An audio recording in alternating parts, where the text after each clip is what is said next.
Hello everyone and welcome to Sinful Gaming. I hope you're all doing well, I hope you're all staying safe, and most of all, I hope you're all fighting that war against the Grey. Today, we're painting up some Stormcast Eternals, trying to finish out a couple of projects. I got them on the Space Marines on the desk, and some I'm Deep keen to smash out and finish. So we've got a couple of little projects to knock out here. We've pretty much finished our Stormcast. We've got them all off their bases now. Doing up the bases, I've got the Imperator and the Gryph-hound, Yndrasta, and the Arcanum all to finish. And then I just got to work on the banners for the people. So I might tackle his banner first while we wait for that last base to dry. We'll get the bases done. We'll get some of the models put onto their bases. And we're just going to finish up our Gryph-hounds, and the Imperatant's just got a little bit. Bob, nice to see you there, mate. Hope you're doing well. But let's get cracking on into this. So we're going to need some Celestial Grey for Rakath. This one. Jay Dirty. Yeah, that's a gun hauler. I do have like 2,000 points of KO. It'll eventually get done. Probably more like 3 or 3,500 points of Carriage Overlords. Should come as no surprise I have most things sitting, just time.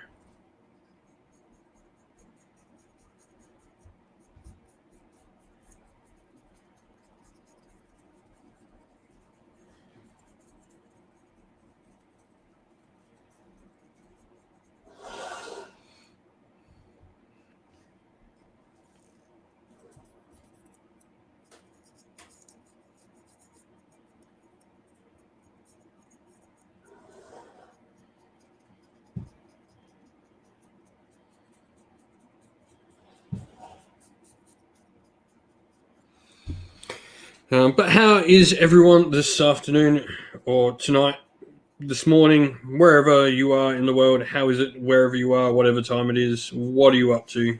What hobby you been working on?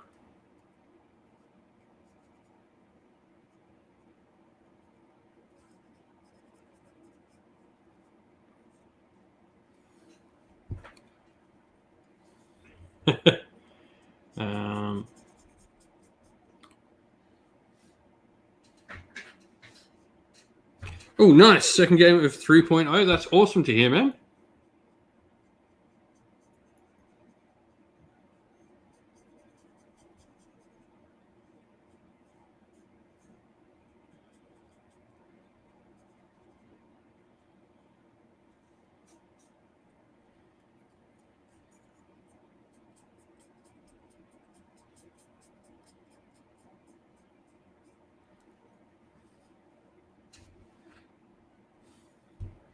Oh, nice. We have some skellies. You can see them there. Got my skellies painted up.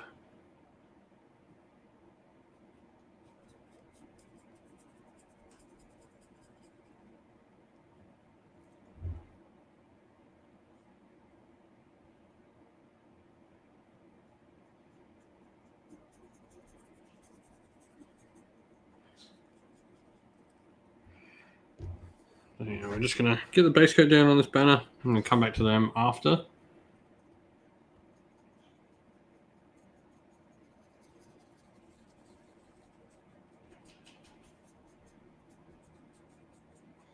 Now the Stormcast Battle Tome is almost upon us. We should have the Path's Glory campaign starting soon, of which I'll be playing Stormcast as in.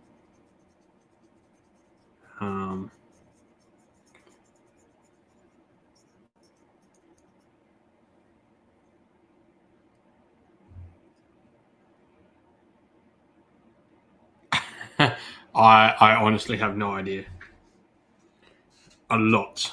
Let's say probably a bigger number than I probably am thinking. Whenever I think, probably 10 times that. Like, I know I have about 40,000 points of Stormcast Eternals. Last I counted.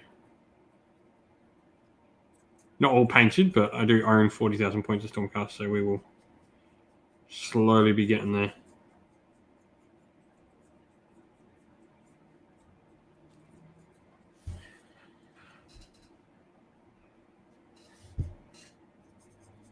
I have a lot.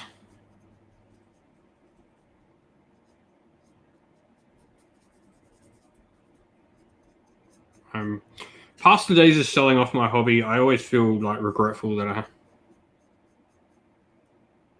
Yeah, 40,000. I have about 10,000 points in Liberators alone. 270 Liberators. I have an actual like warrior chamber.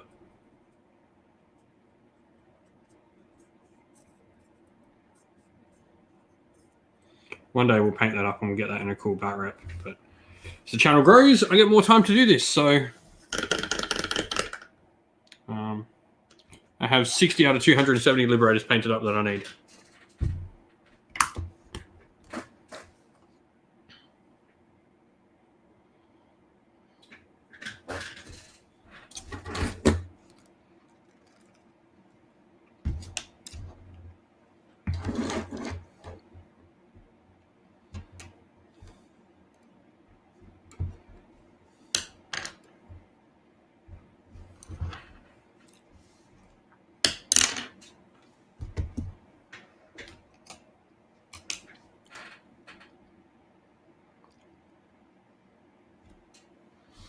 Nice. That's a solid like attempt to like get down and lock down. I mean, Bob, are you Sydney or Melbourne? I can't quite remember, man.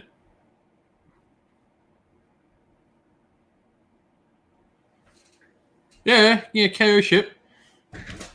Hold on. Well, there's more Liberators than anyone but me will ever need.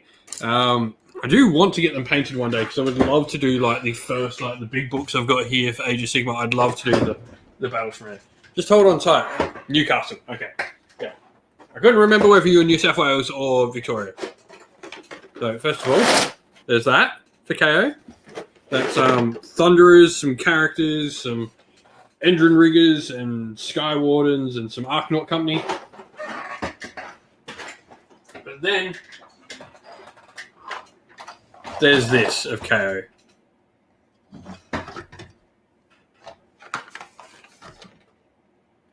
I have a KO army.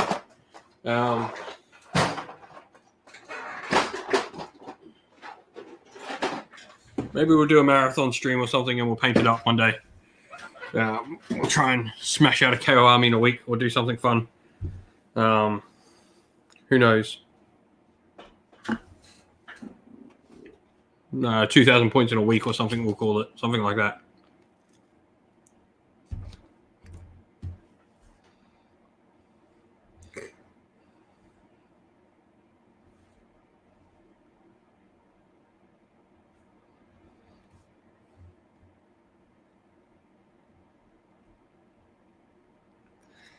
Sorry, just one sec.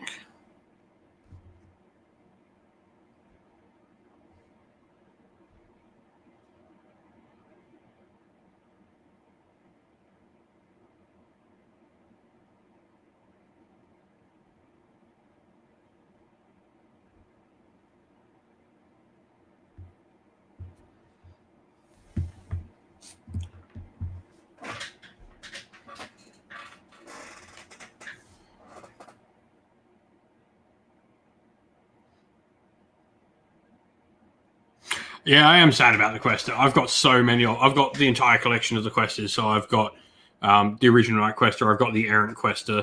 I've actually got both my Errant and my regular Night Quester painted up in there. And I've also got like Dacian Anvil and Beastbane, the new one, the one holding the Minotaur head, and the other one, Zandia or something like that. The one with the spear that's out, the one that's got the glaive. Yeah, I'm a little bit disappointed, but he was cool. I've watched the game. So the Night Quester lost his reroll saves. He was cool. I do think he would be a little bit. He'd be really, really strong if he kept those old rules. Because he used to be able to reroll saves and was on a 3-up. So yeah, he would have been really good if he had stayed the same. Yeah, it's unfortunate, but I still think he's really good. The fact he's like, It does nothing, but he is a Stormcast hero, and believe me, that goes a long way, being a 3-up save hero. You know what? I'm going to prove you wrong, Hades. I'm going to run him on my. I'm going to run one in my Path to Glory, just for you. I might put a poll up and see who people want me to run. Because they are somewhere, no questions. I think they're in the cupboard back here. Ah, that sucks. I got one earlier this year. I'll keep an eye out. I'll keep an eye out if any of the local stores near me have a birthday, Bob. I'll let you know. On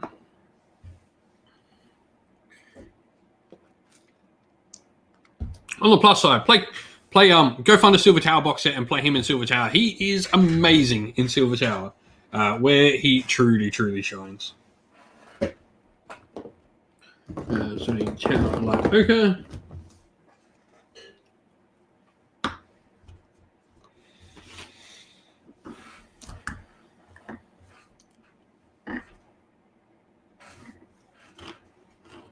Yeah, it just seemed like a needless sort of nerf on him.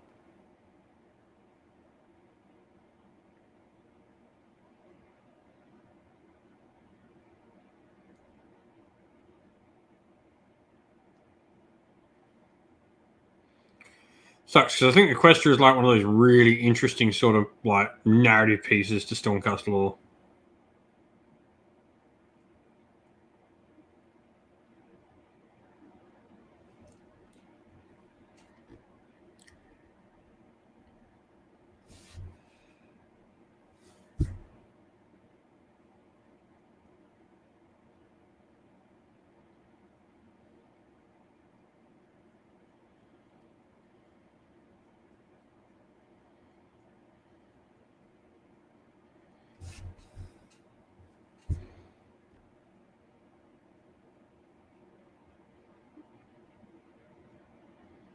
All in all, though, I really like a lot of stuff from the Stormcast book.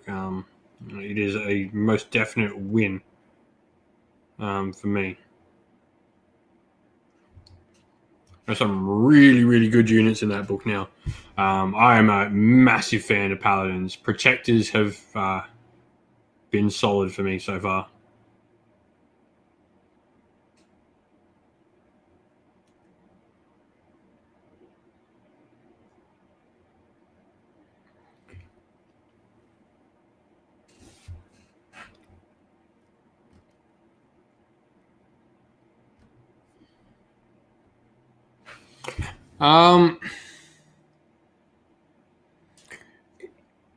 I'm not sure on many of the Stormcast. I think Vindictors are still probably one of the best options for Cities of Sigmar. They're just a really strong unit.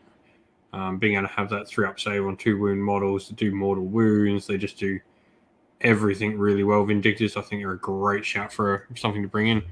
Hello, world. The new dragons. I don't think they work too well in cities. I think cities have a better monster in the Phoenix. If you're buying those dragons, you always would be better just buying the Phoenix, I think. Dracovs, obviously.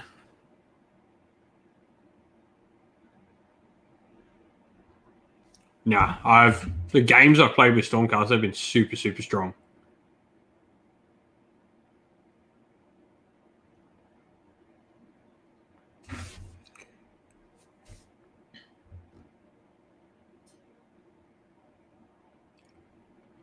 Tell you what, too, that Star Drake is super hard to remove.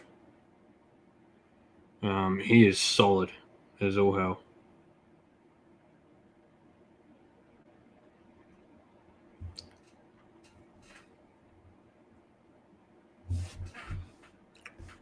Nice. Yeah, Cruel Boys are looking great too.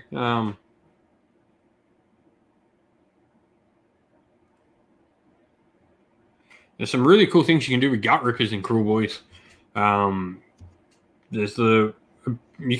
With some of the buffs, you can pretty much get it to a 1-to-1 ratio for Gut Ripper and Mortal Wound. You can pump them up to 4 attacks each.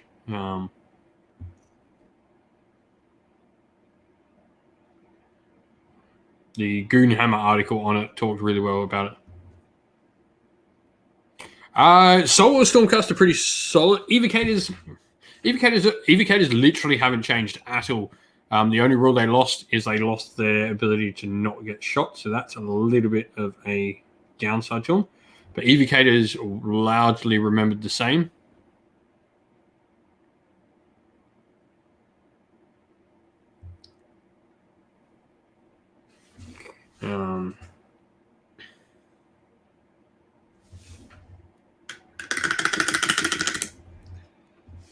And so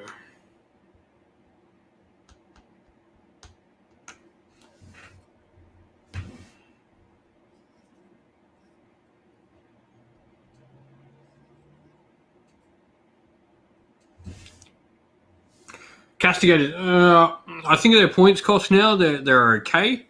Yeah. It sucks. Castigators are amazing. They're one of my favorite models in Stormcast Eternals. Evocators are pretty much the same as they always were. I think you've got some better tools for your Evocators now to make them better. I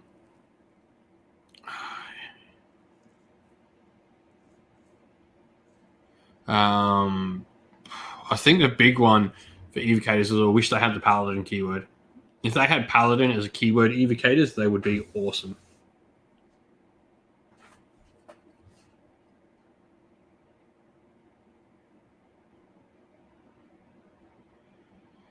The problem for Evocators too is nothing makes them battle line. So it's not like Paladins where you can build into that sort of list. Sequitors are solid though.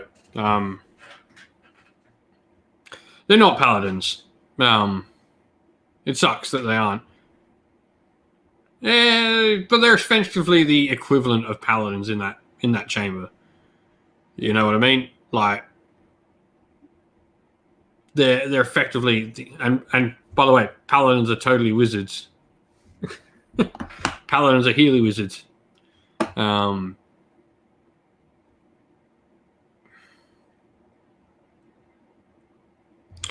gonna have to say old cast. Like I like the original. I think Liberators are probably still my favorite models of the baseline troop. I think the new Archers are Archer-wise, I think Castigators are my favorite Archer unit. My favorite cavalry unit for any of them is Vanguard Paladors. I will say, model-wise, I mean, D&D would disagree. Paladins get magic in D&D.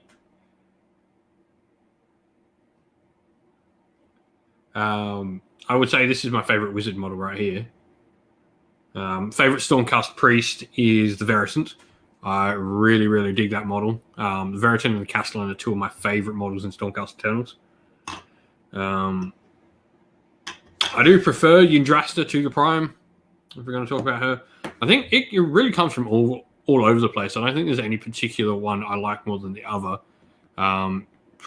Sacrosanct is probably my least favorite, I will say. There are less models in that range that top my list. Yeah, I haven't played Warcraft, so you could just be lying for all I know.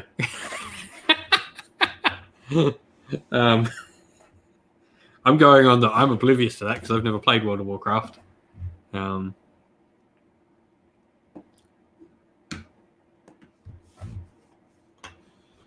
My extent of knowledge in World of Warcraft is I know what Hearthstone is, and I play that when I'm bored on my phone.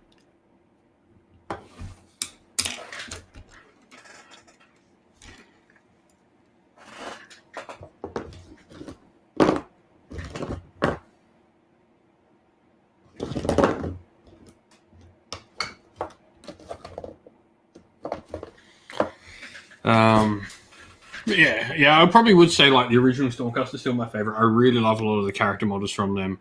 That range, like the Questor is really cool.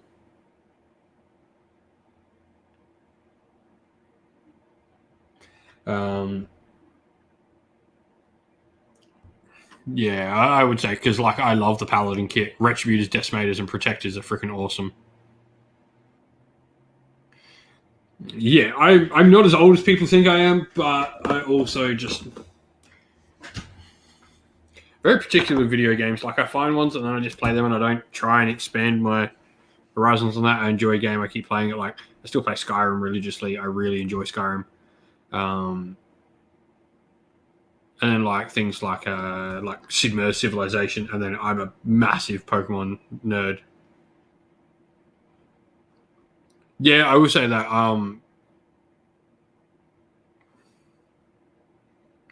Yeah, I like the Shield Wall look of the original models. The more Roman than the more, I guess the current ones are very remind me much more of like Macedon or Greek. They've got a lot more like hoplite sort of look to them now, rather than the old legionary sort of look, which isn't a bad thing. Civ 6, I mean, it's the one I currently play, so I managed to get it on the Nintendo Switch, which is really cool. I love playing my Switch.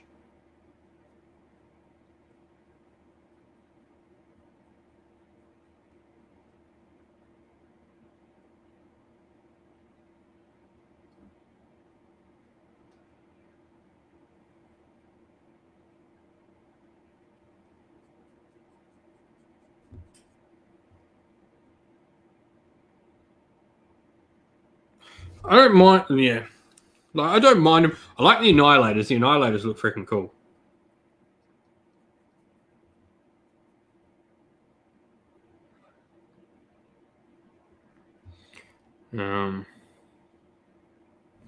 I think the Vindictors look much nicer in like a less traditional sort of scheme. You put them in like armor sort of colors. I think they look all sort of generic looking.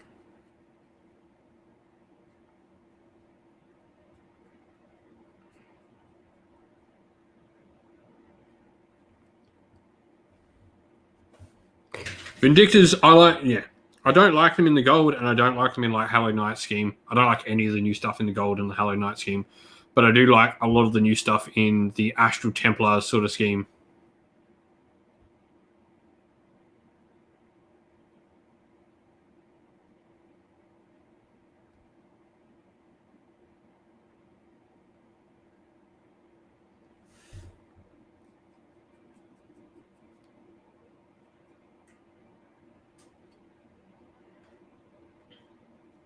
The Annihilators also remind me of like first edition Space Marine Terminators.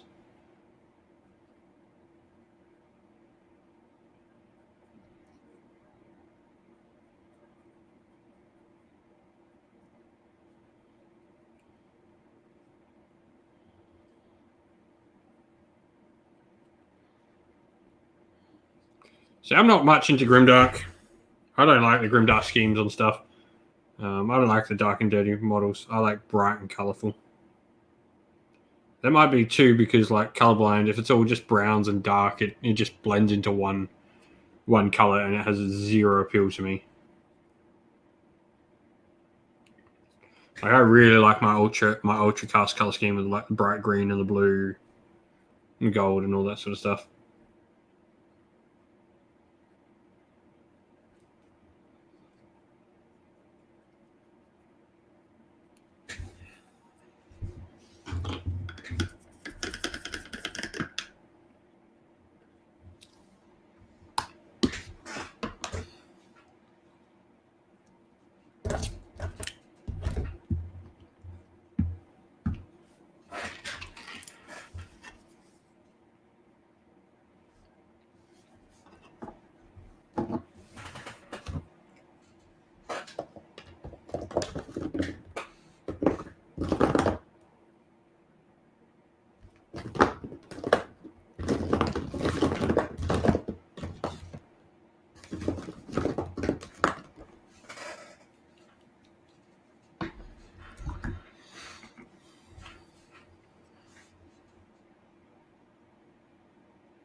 So now we're painting up our Kana. She's one of my favorite models. I really like her as a model.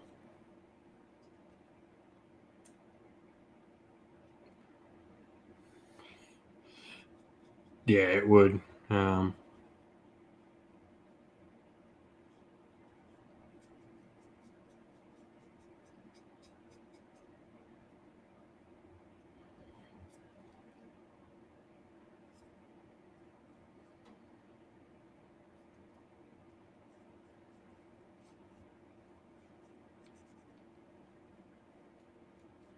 have that Underworld Warband sitting over there somewhere. I'm looking forward to painting them. It's a really cool box set.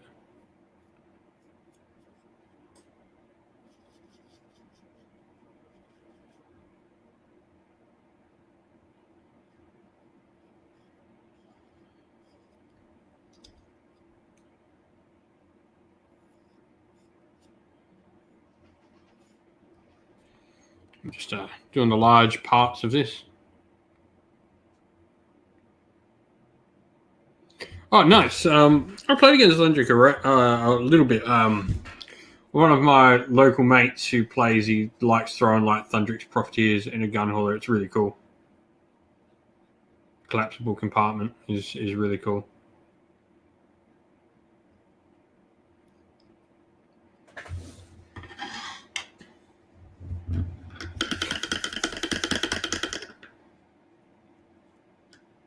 I don't know. I certainly don't think Stormcast are in a bad spot, man. I think that book has a lot of tools.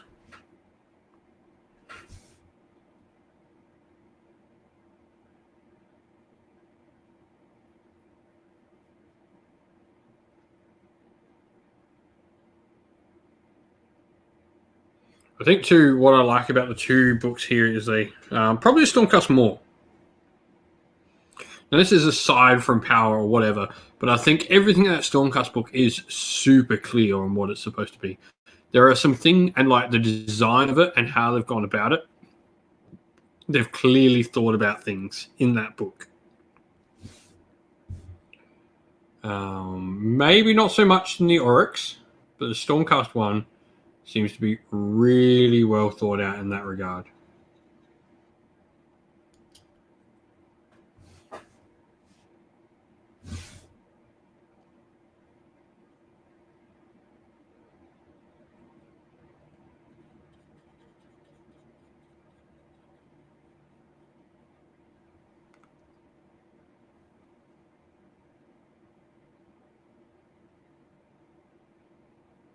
Ligma, nice to see you, mate.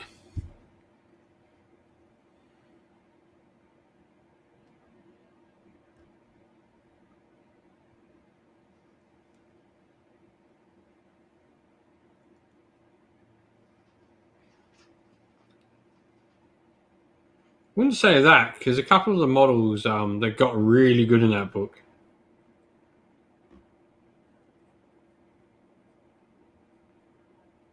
Having played some games with it now, Paladins are certainly good. Even at their points cost, Paladins are no joke.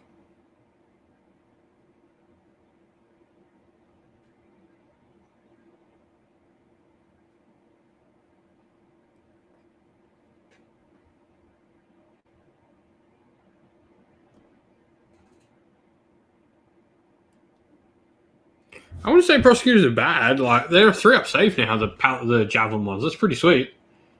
3-up save, and they block off like we were working it out the other day. I really like that J Dirty.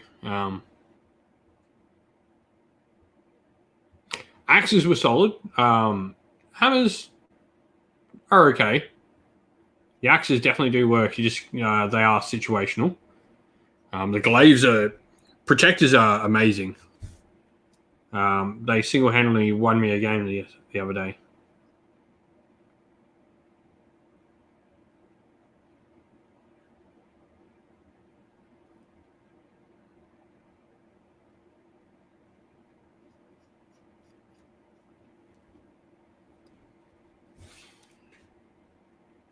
Fulminators and Dracothian Guard are all pretty decent.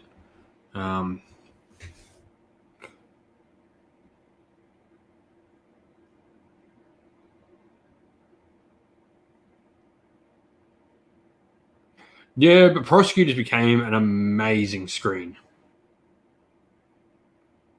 That dispersed formation where they're 3-inch apart from each other. So that's 9 inches space there. Prosecutors are about 3 inches across all their base. Are about, more than that. They're 40 millimeter bases, so they are one. What are they? 4.5 inches on the prosecutors' bases next to each other, and then another 3-inch either side.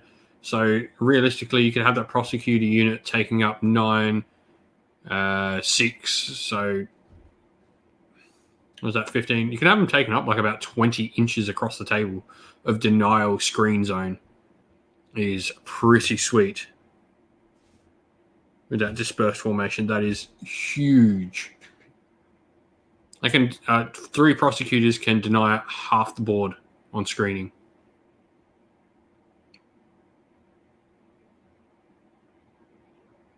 Yeah, so if you build the hero, you build a fulminator. Must be a fulminator. Cannot be any of the other options, but yeah, you can. For every Lord Celestin on Dracoth you can take 1 fulminator. Fulminators are strong. They are by far the best Dracothian guard. The others are all solid just by the base. They're a 3-up save, 6 wound, unit size of 2.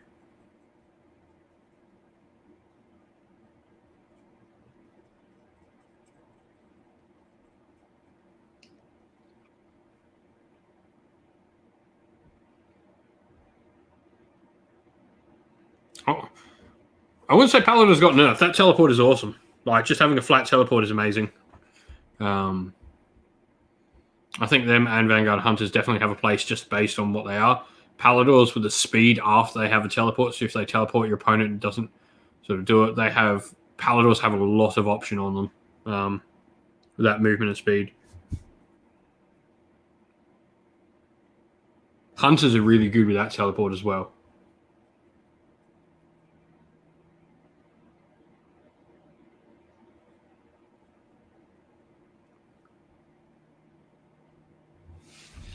Yeah, they might have lost that, but they gained so much in that movement game, man. And like damage dealing isn't what you need in the army. We've got plenty of stuff in Stormcast that deals damage. We've now got the techie pieces, which is what Stormcast was lacking. They're no longer.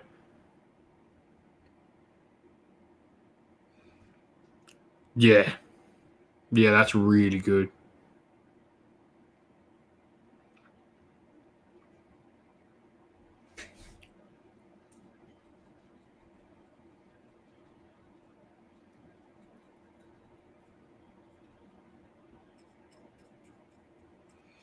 I will say, however, I'm pretty sure.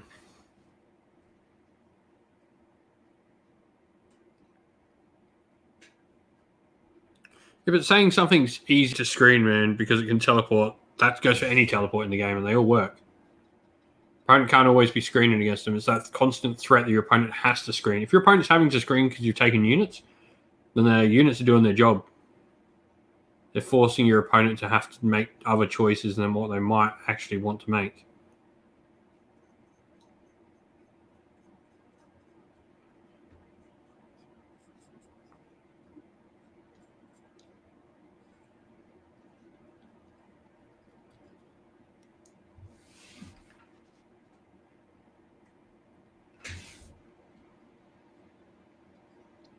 I will say that translocation spell, though, I completely think that's going to get an FAQ. I've not been playing it like that, mainly because that's how I think it's going to go. If it doesn't get that as an FAQ, I will be heavily surprised.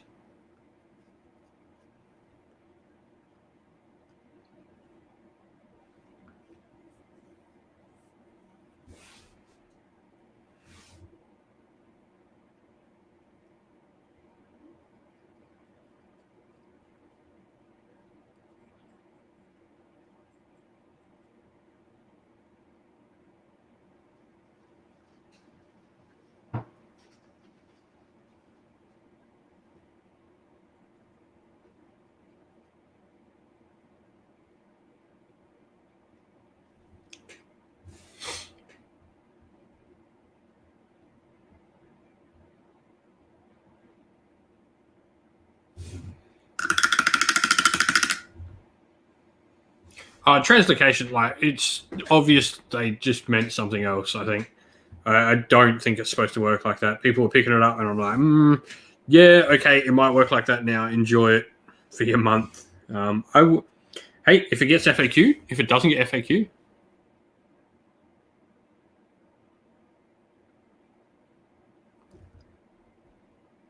I don't know. Sequidas are solid. Like, that 5-up ward in combat is decent.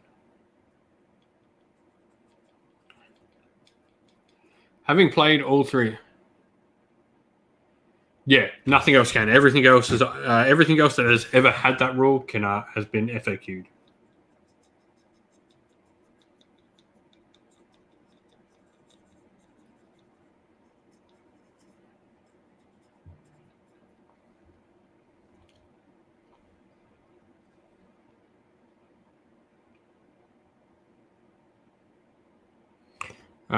Like, that 5-up ward in combat will win games. Veriton got nerfed, but he also gained like a lot of the stuff he could do with the generic rules. Like, he could, and like, he doesn't need to do it anymore because now priests can verse priests. So he was like one of those priests that could counteract magic. But now that he's got things like smite and he's got the ability to take off endless prayers, or whatever they're called, invocations and stuff, I think he's gained enough for what he's lost.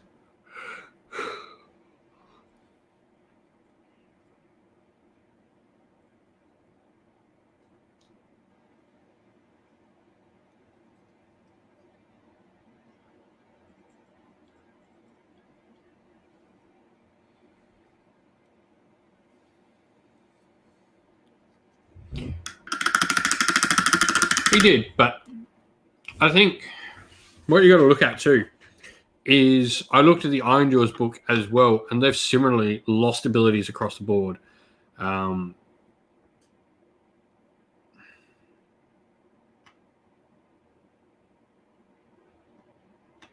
Hey, I've used Smite. It works when it goes off.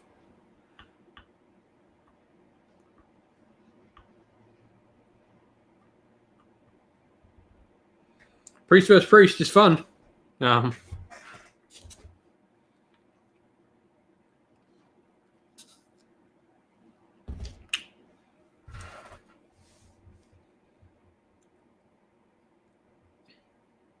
Stormcast got a lot, man. Like I think Stormcast, like, is where Oryx didn't get a lot, Stormcast got heaps. Like, Stormcast, their stats, like, so many 3-up saves in that book now, so many Rend 2, so much Rend 2, so much more Rend in that whole book, so much more consistent damage, so much more damage across the board. Like, their baseline stats of their weapons and their war scrolls went up. They might have lost rules, but they got better on their base war scrolls. On just like those pure statistical things they have. Like, protected, like, Paladins went up to Rend 2 across the board, which is amazing. They're all a 3-up save now.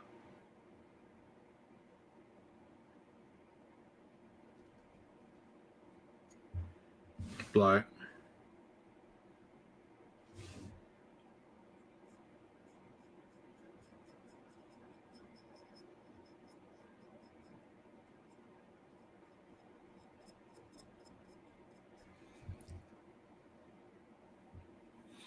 I love this, the Stormcast core battalion. Stormcast have one core battalion I think you're going to see in like every Stormcast list, which is that Brotherhood. That's a really good core battalion, just 6 units, 1 drop. Chris, yeah, we're just talking about the new stuff, and while I'm painting up some of the new stuff. Yeah, I'm glad. I want to see a new Ard Boys kit. I want to see those the booty shaking orcs disappear. Would be nice. Like the Ard Boys kit, believe me, I've loved that kit for ages.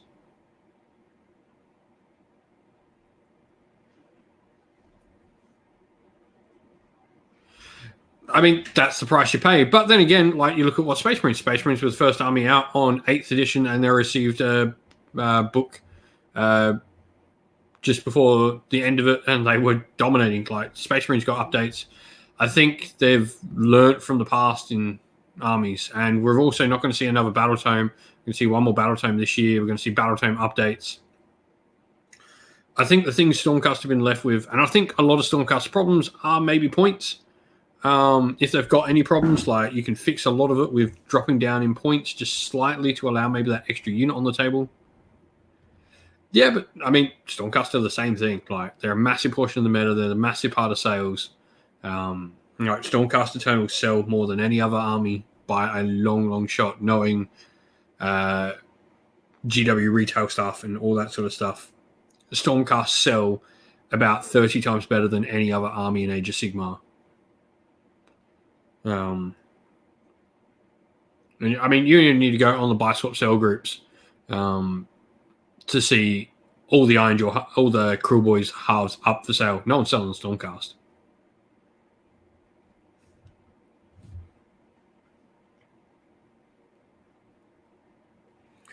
Right. I think as well, I think we're going to see Stormcast sub-faction books. I think that's something on the horizon. I think we're going to see Hammers of Sigmar.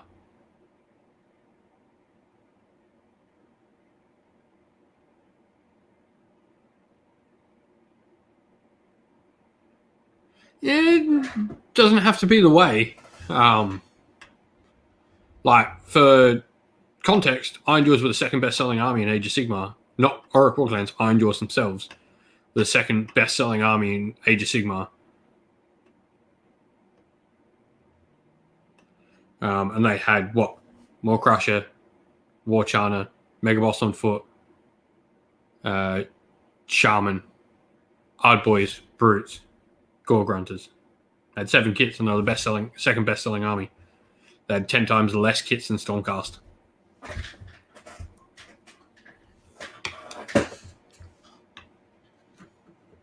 And like some of the worst selling armies are some of the armies with biggest ranges.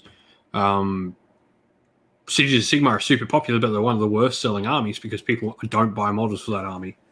People have models for that army already. It's not an army a lot of people buy into. It's an army a lot of people have as a consequence.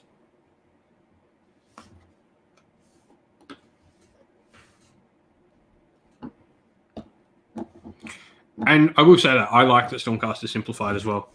Like they're the army you want people to get into the game with. Make them simple. Don't make them overly complicated. Make them good stats. Don't care about special rules. Like they've got very simple special rules. Like some units teleport, some units do lots of damage, some units get some mortal wounds. It's basic. It's what you want for a good starter army. You don't want them to be the best army in the game either, because you don't want a Space Marine situation where Space Marines just dominate the game.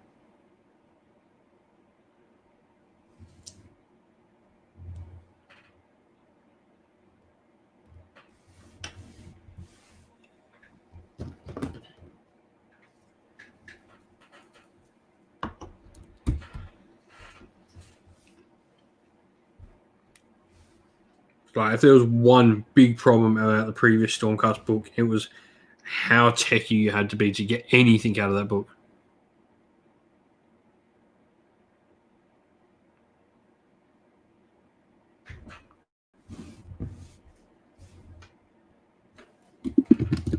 Just gonna bring.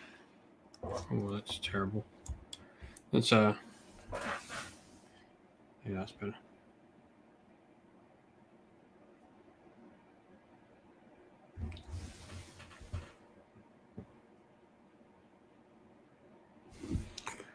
I don't know. I don't know if they lost the fun, man.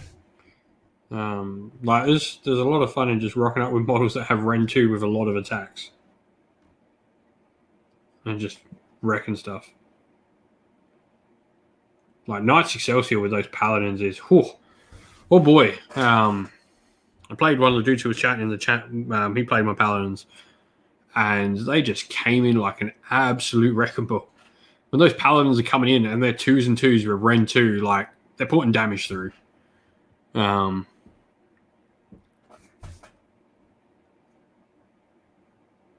They took names.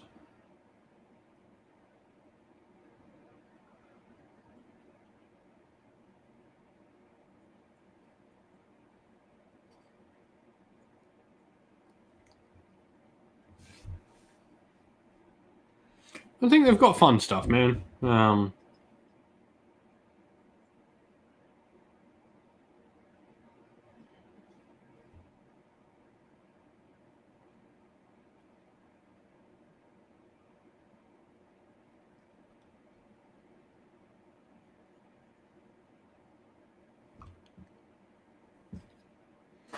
mean, I can make it so your sentinels can't shoot me. Yeah. There's some cool tricks. Like I think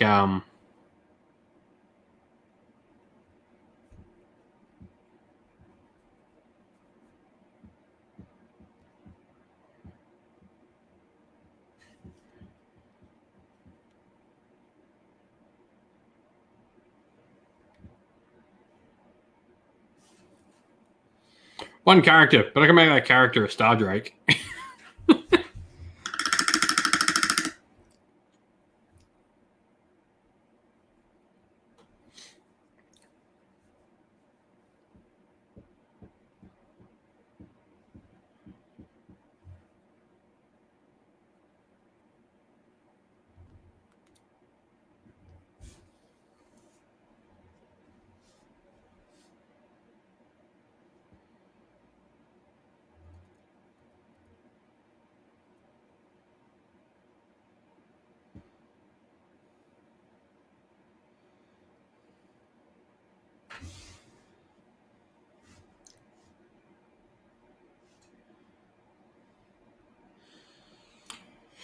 Because yeah, it's not that you can't see me; it's that I can't. The rule is you can't be picked as a target unless you're within 9 inch.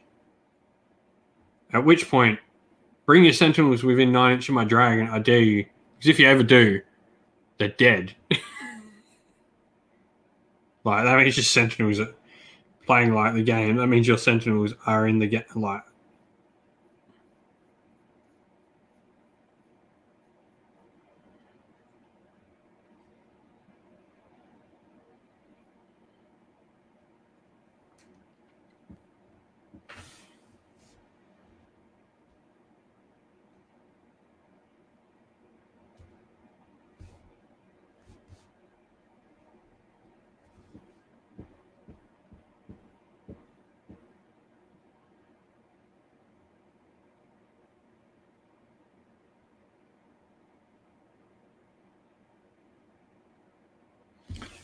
What's your problem with the new edition?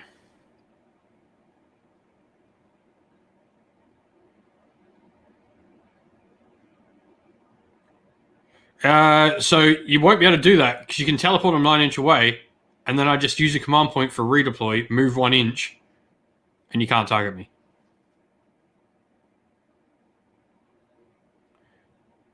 You can't teleport. You can't teleport near that Star Drake to get him if I have a command point.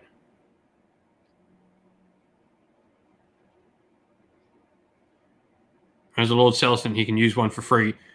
He can use a command ability for free. So you can't, like, not even Total Eclipse works.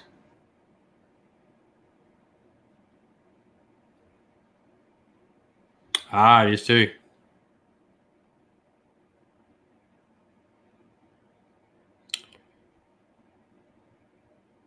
But then it's just screening. Then I just put something in front of him. You would never be able to get him turn 1 ever. And in order to kill him, you need to do 18 mortals.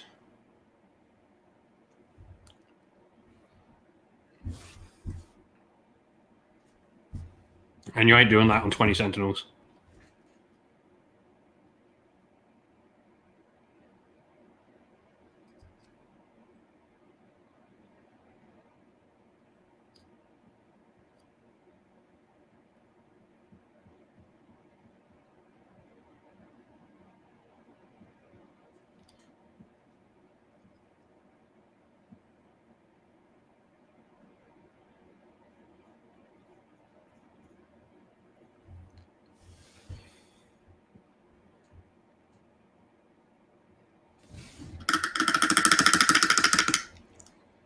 Then there's other things I can guarantee, like the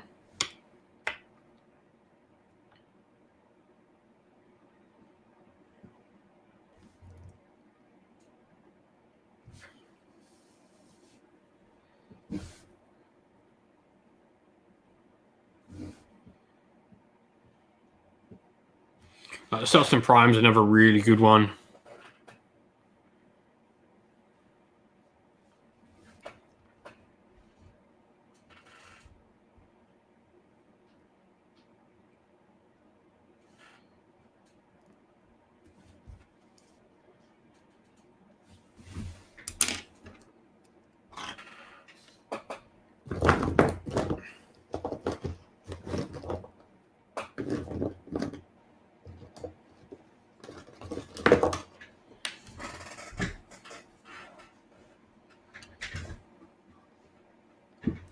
No worries, Bob. Good night, mate. Have a good one. Chat to you soon.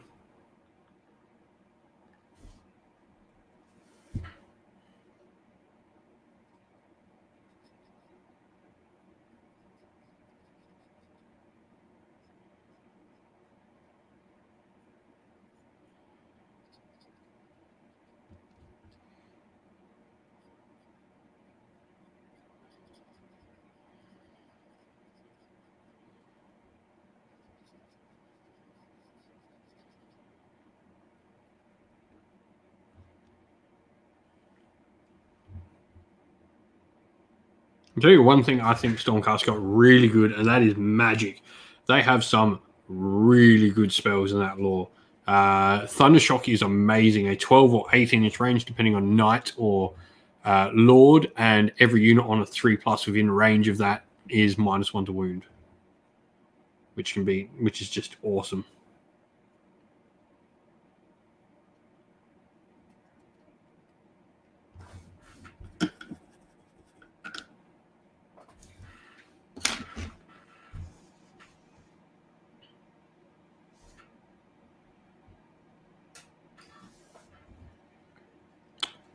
Yeah, it's a 6 to cast. And then you got a 5 to cast, which you pink a point on the battlefield. Roll a dice for every unit within 3-inch on a 3+. They can't pile in.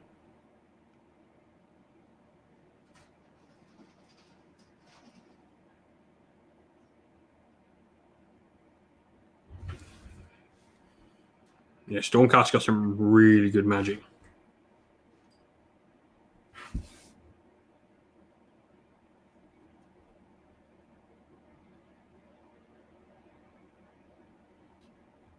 There are some solid spells in Stormcast.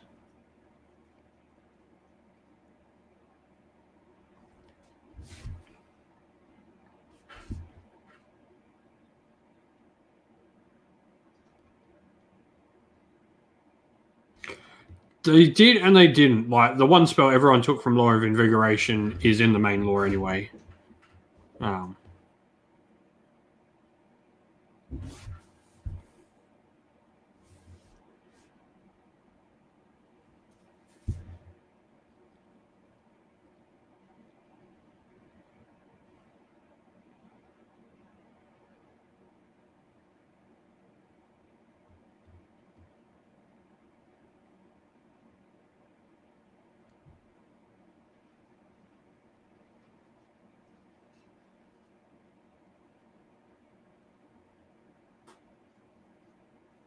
Prayers are solid as well.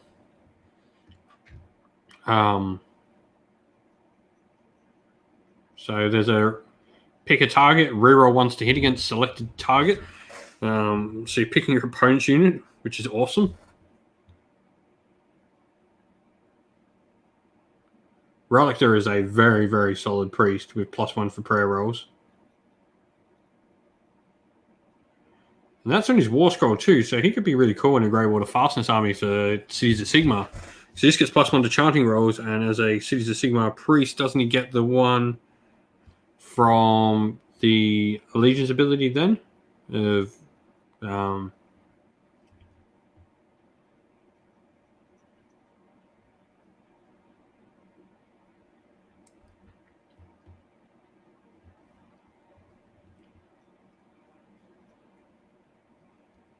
I want that unit to die. Is pretty cool.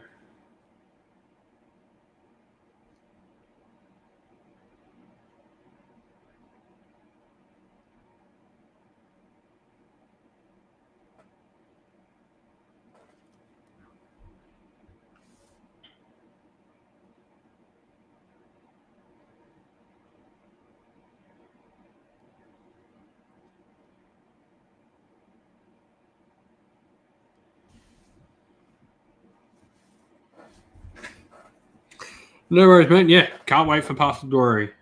It'll be super fun.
She not got gloves on. That's what I think I'm seeing.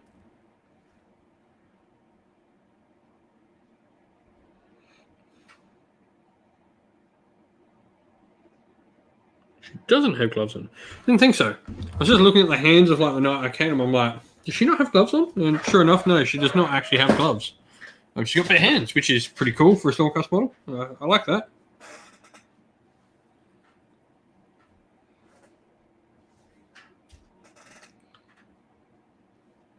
Oh, yeah, if you're wondering what Mark's talking about, he's one of the guys that's going to be joining me for a Path to Glory campaign on the channel. So I think we can mention that here now. So I'll be playing Stormcast Eternals. I've got my mate Mark, who's just been in chat. He'll be playing his Luminath Realm Lords in the campaign. We got my mate Jed, who you've seen on the channel plenty of times with bringing his Nurgle along. He's the guy who normally plays Skaven Pestilence and Nurgle. And then we got my mate Harley, who you have just seen again. So he brought the Idnef at the very start of 2nd edition, and he also brought the Soulblight Gravelords just a couple of days ago. So you'll be able to see his Soulblight Gravelords in the campaign. So we're going to have a Path to Glory campaign between Stormcast Eternals, Luminath Realm Lords, Maggotkin of Nurgle, and Soulblight Gravelords. So a pretty good selection of armies there. It's very different ones. So I'm looking really forward to playing it out. It should be a ton of fun. I've got like a whole lore section that we're working on for the channel, so it's going to be like completely narrative focused. Be really fun. We'll do some really cool scenarios and stuff in there, and play with some cool realm rules. Be a ton of fun.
So if you're looking forward to some Path to Glory or some more narrative stuff, we're finally going to get kicking off a proper campaign on the channel for that sort of stuff. So keep an eye out. It'll hopefully be up in the next few weeks.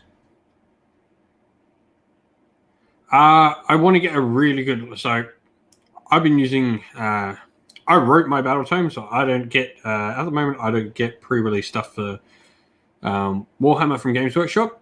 You should totally go tell them that you think Sinful Gaming should get some. Go harass Warcom team on Twitter and stuff and tell them you think Sinful Gaming should get some stuff.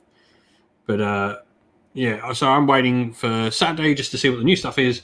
And yeah, I will make some amends and give some things to the armies that don't currently have updated rules just based on what I see in the 2 battle tomes. We won't be doing too much of that sort of homebrewing. Be pretty cool. This one, I just want to start. We just want to run through the base rules, and then later campaigns we'll be looking to include. When we do more campaigns for that sort of stuff, we'll be looking to use like Anvil of Apotheosis and stuff like that. The narrative campaigns will be a regular going thing. Whether or not it's Age of Sigmar all the time, we might do something like a Crusade campaign for 40k, or we might do battle companies for Middle Earth strategy battle game, or other campaigns like that, Necromunda campaign or something like that. But campaigns is something where we're going to be looking at adding more of to the channel.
I'm just going to check what the next sort of color I need to do on these Griffins are. I'm going on the...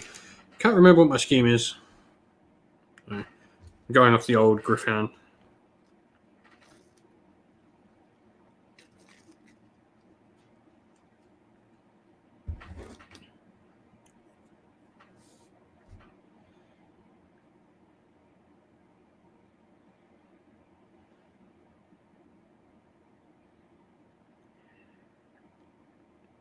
So I need Scragbound and Ushabti-Bone. Oh, nice. I'll do something like allies in it. That'd be really cool. So you can play some bigger games. Play like 2 500-point warbands or something like that. 2 600-point. So I need Scragbound.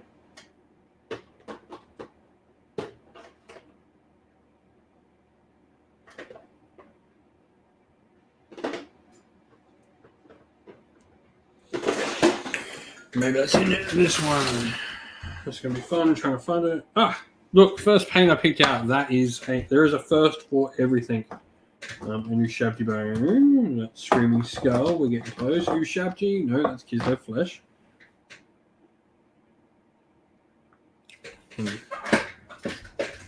This one. Blade one. Ushabti.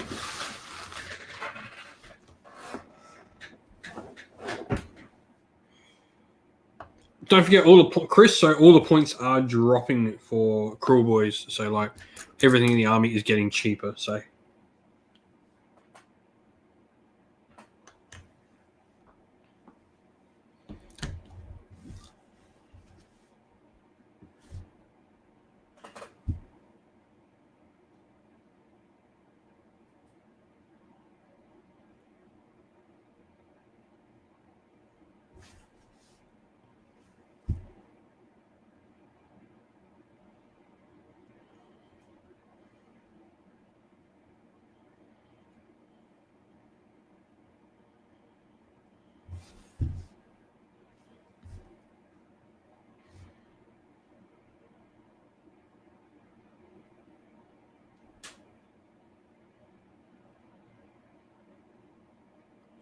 Oh, Cruel Boys dropped a decent amount. My 2,000 point army has now got like a lot of points spare. I think I can fit a whole another unit of Gut Rippers in to my army.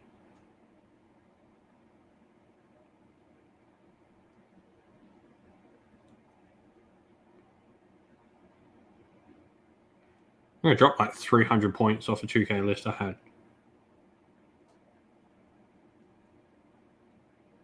Which was only like 2 Dominion box halves.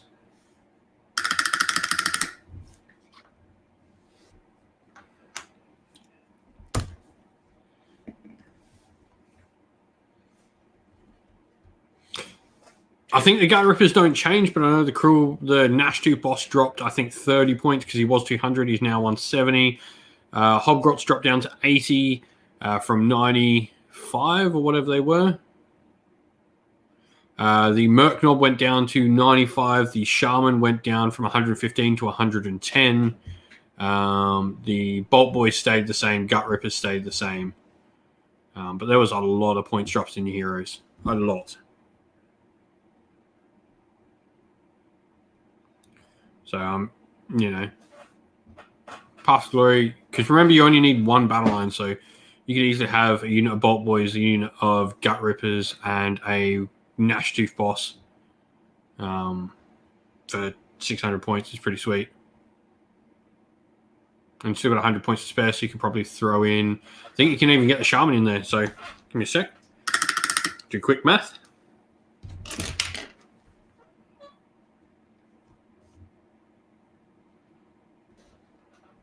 So 170 for the Nashtooth, 120, 180, plus 105, 575.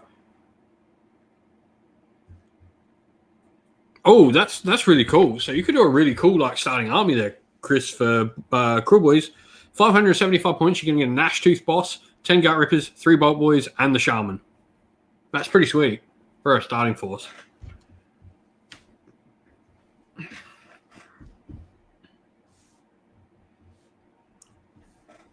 That could be a really fun like starting list.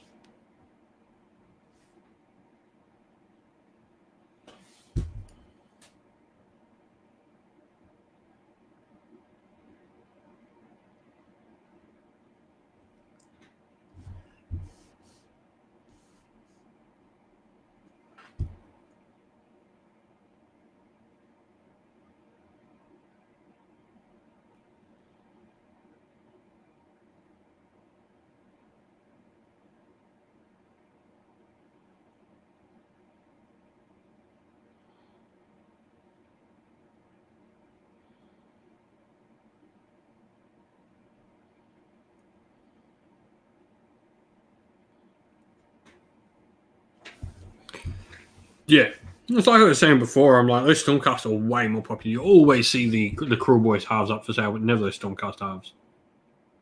I mean, I bought a second half off Bob, who was chatting before in the chat. That's where I got my second half.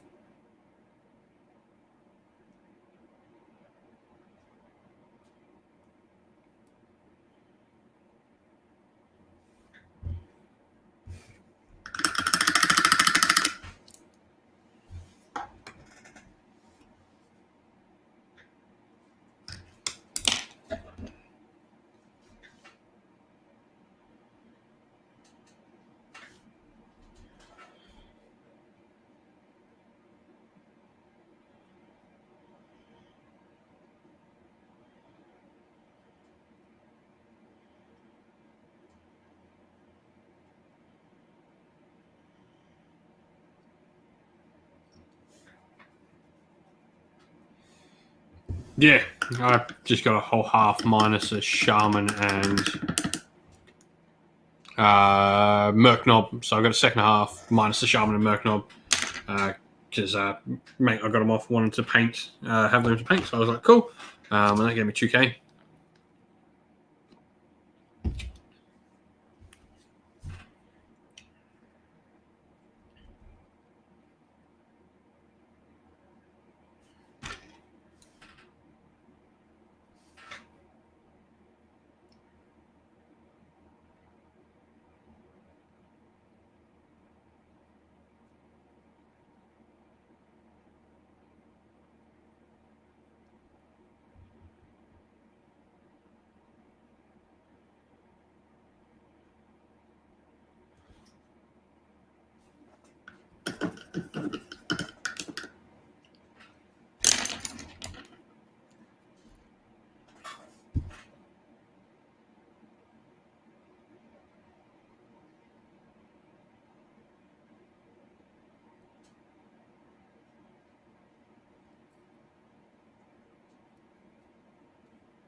Yeah, there's some cool new armies in those, some cool new builds in the new stuff.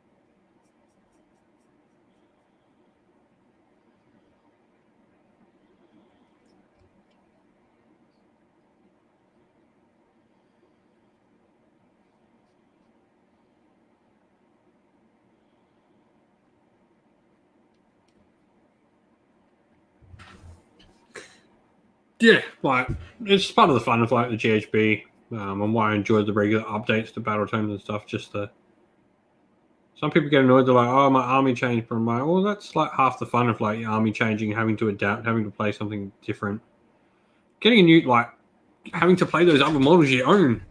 I mean, going, "Oh, my list has changed." I like that the game doesn't stay and doesn't get stale. I like that it's constantly changing on what's good, what's not. It's part of the fun for me.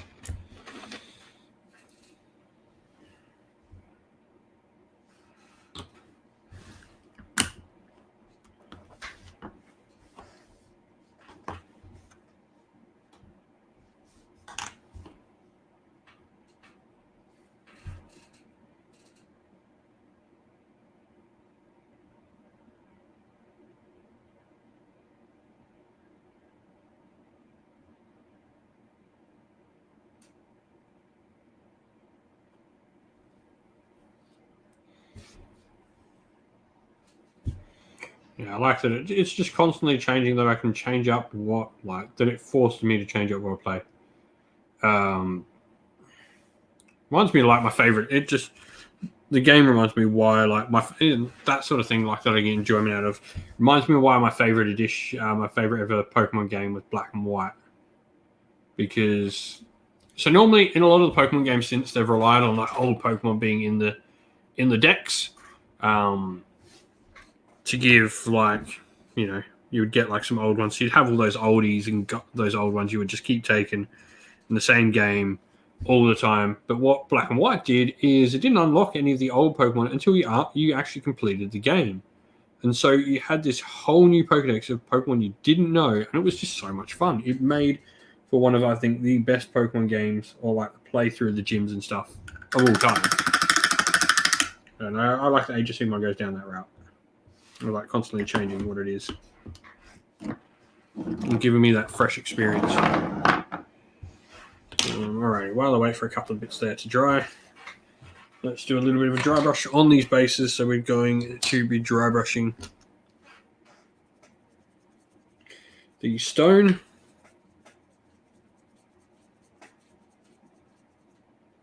That's always been the cool thing. I will say, like, one of the things they changed to Untitled is to change the battle line options.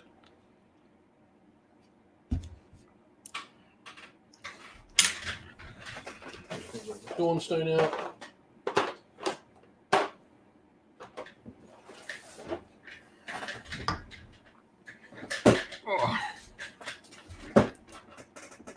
Oh, that feels better.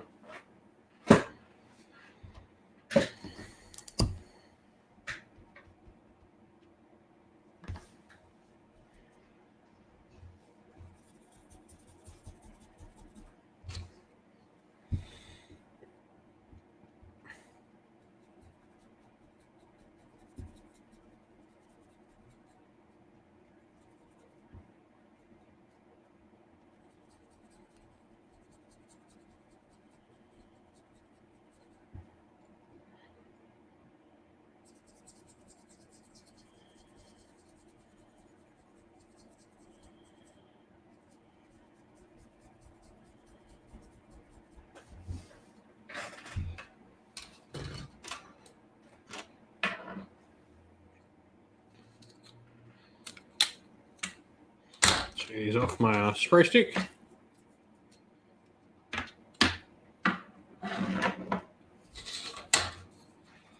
So some Shattered Dominion bases for my Stormcast. I keep the Stormcast nice and simple because they are an army I can just punch out a bunch of models from in a small amount of time. They're like that casual sort of project I can always dip back into, get something finished, get me motivated again, get me feeling good that I'm finishing stuff. It's good to have a project like them where you don't necessarily go all out with the project, but you do enough that they look good, you feel good about completing them.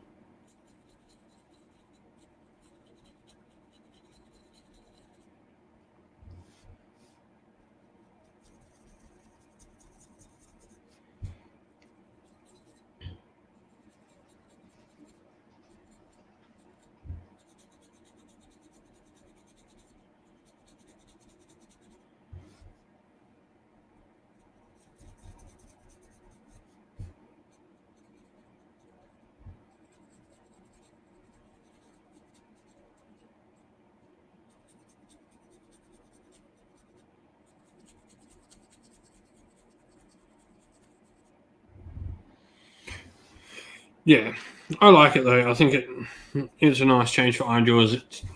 Now that you've got like the big wire options, sort of making you take some other options for your leaders and your sub factions, making you make those choices is fun.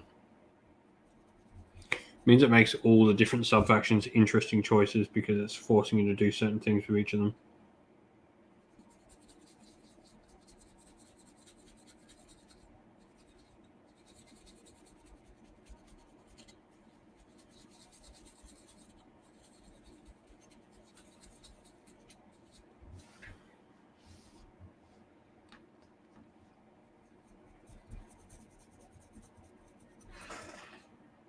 Yeah, Mega Bosses look solid as anything.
Yeah, it certainly is like tempting. I think there's some.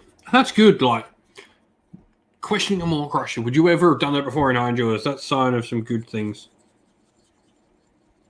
And it's not questioning them because the more crush is bad.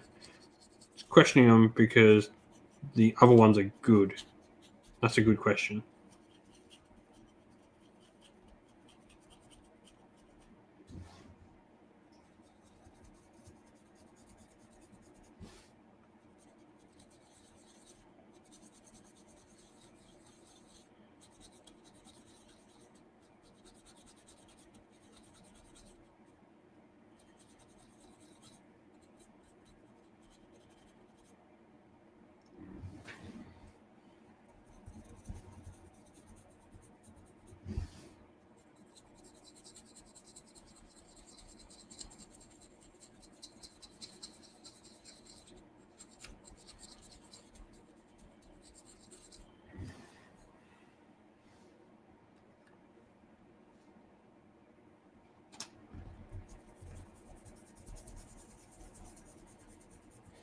Yeah, it could be a really solid pick, man.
Alrighty, so let's get cutting out these bases and we'll get a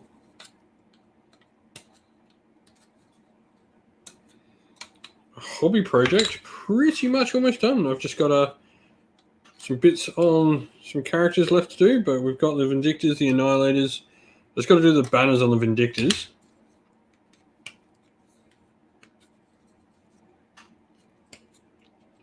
But they can come later.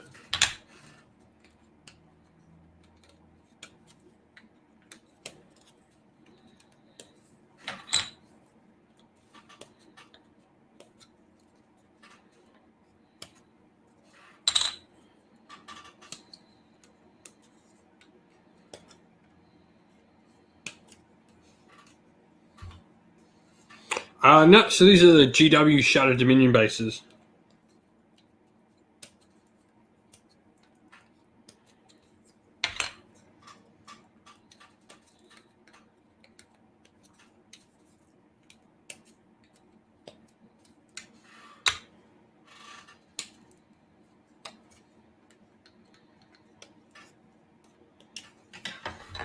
So I've used this for all my Stormcast so far.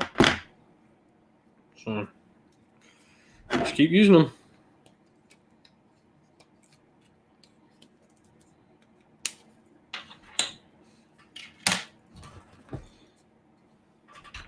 Don't need any. It's 10 Vindictors.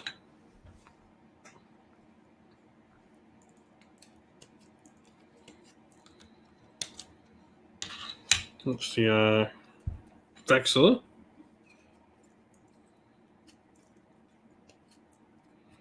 One Praetor. We need 5 of these ones.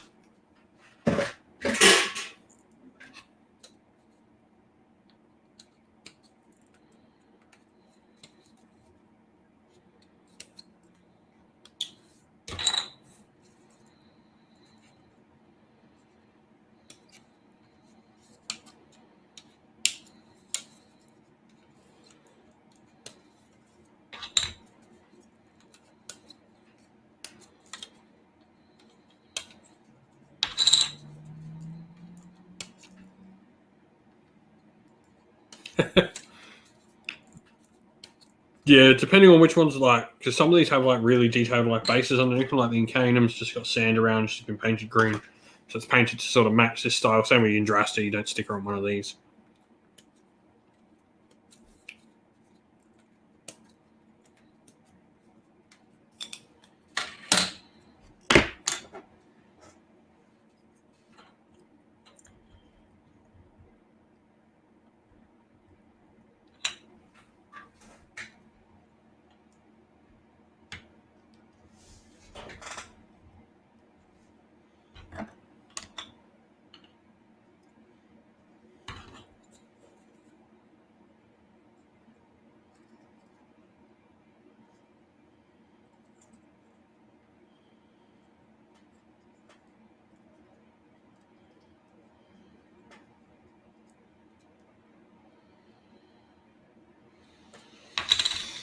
Alrighty, I'm going to put my super glue.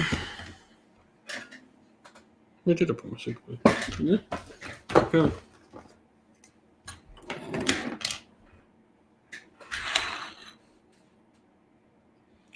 And then, yeah, once these are on the base, I can just finish up and touch up the little bits of rock.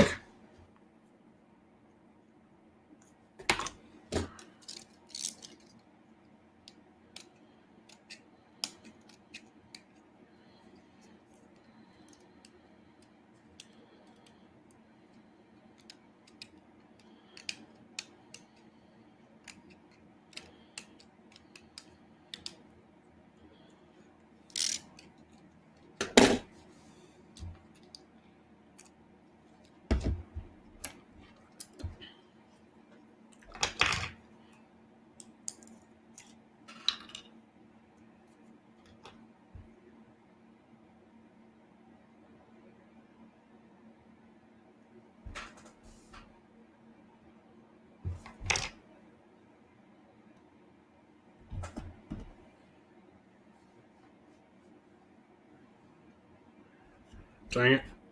Bunch of super glue absolutely all on my finger.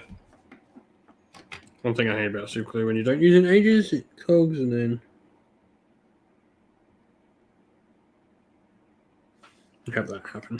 There's just super freaking everywhere.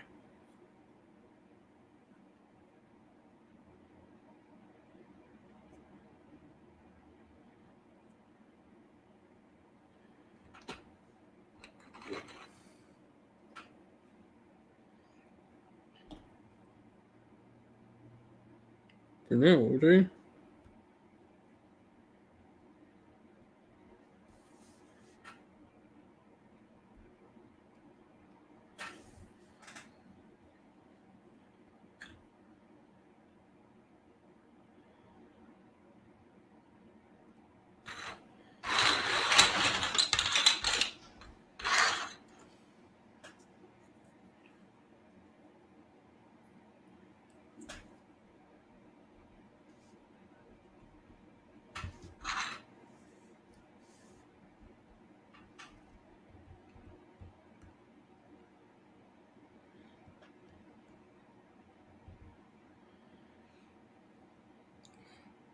And so now we're just gluing models to bases.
So now we're just shaving off some bases, Trying not to cut my finger off.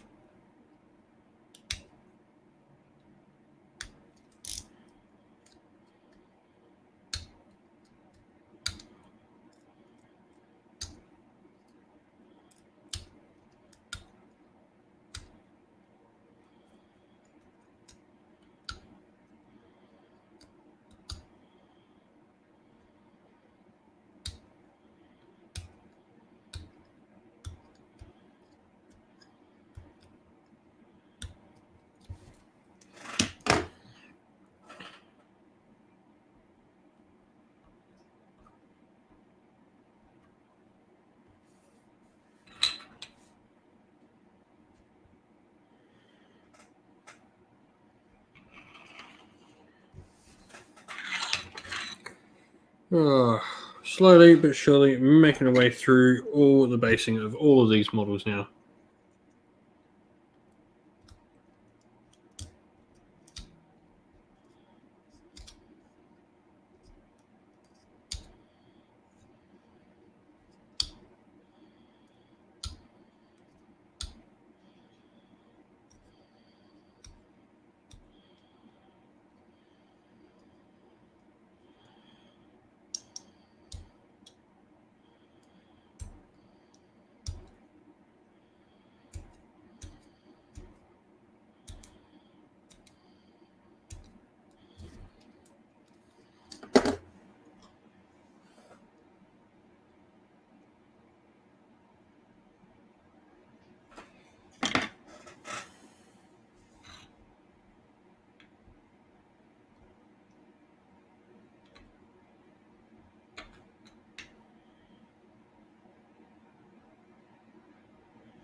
Just slowly but surely getting them all onto their bases. I was supposed to have a game tonight, but unfortunately my mate was sick, so I painted these up. So, you know, we've got them ready for some games later in the week then. There's a freaking possum on the roof again.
So if you're joining us, let us know what hobby you've been working on lately. Love to hear from you all. We're currently just sticking models to bases.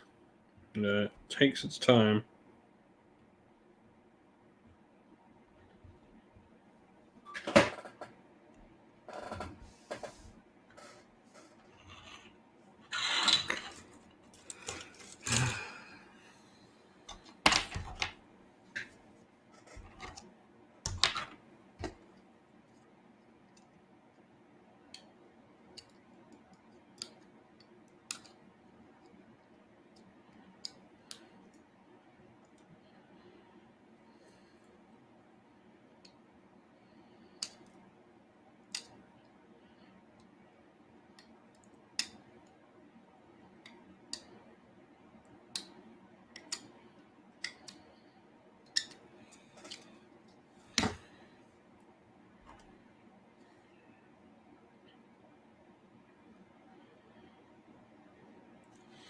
Once these are all dry, we'll just have a few little touch-ups here and there to fix up. Just like some rocks around the bases and a little bit of blue to fix up where like scraping might have, or getting them off the other bases with super glue might have just damaged them a little bit.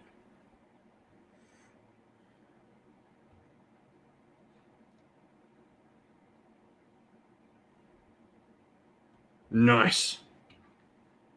Sounds like a very productive evening for you, Maximus.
Ugh, just takes its toll and time.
Now it'll be interesting. This will be the first box set I painted the entirety of ever. The first dual box I've ever painted the entirety of, because I haven't painted the Nighthaunt half of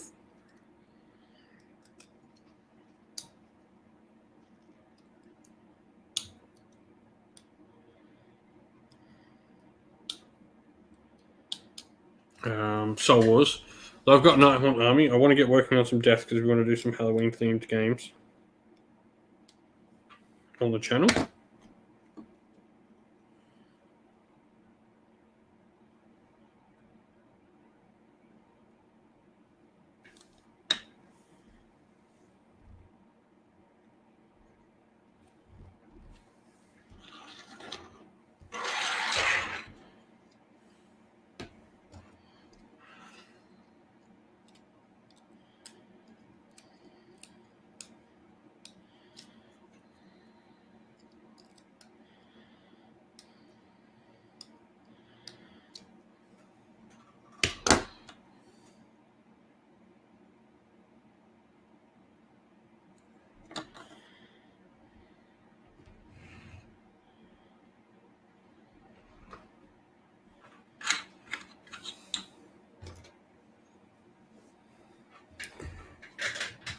I can't wait. I've got a ton of Nighthawk models thanks to Mortal Realms. I do want to get painted my army, so I've got Nighthawk and Bone Reapers. They're my 2 death armies, so probably get them painted up. And we might do something like maybe like Malign Portents, quick Malign Portents campaign or something between some death.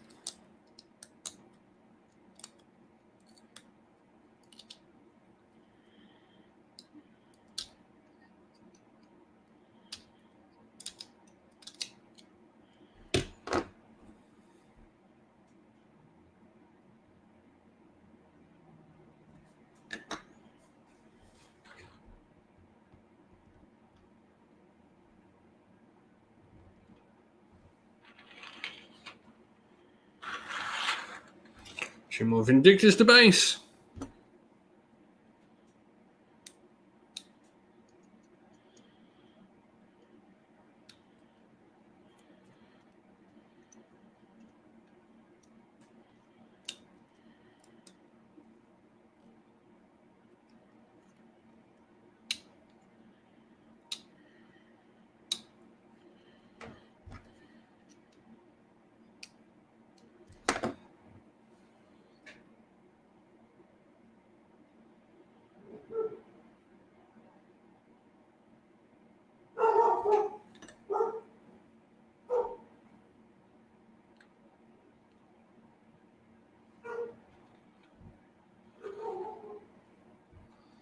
Doggo is barking at something.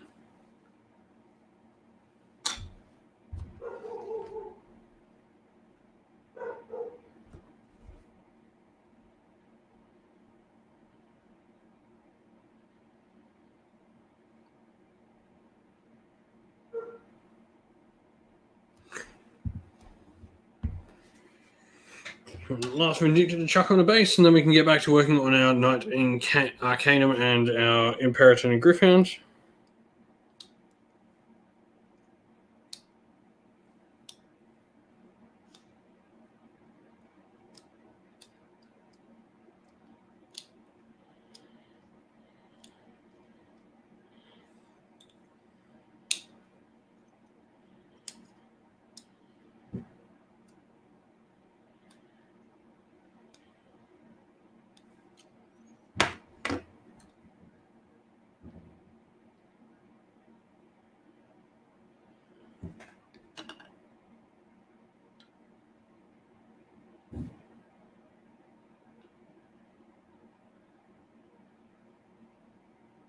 There's some.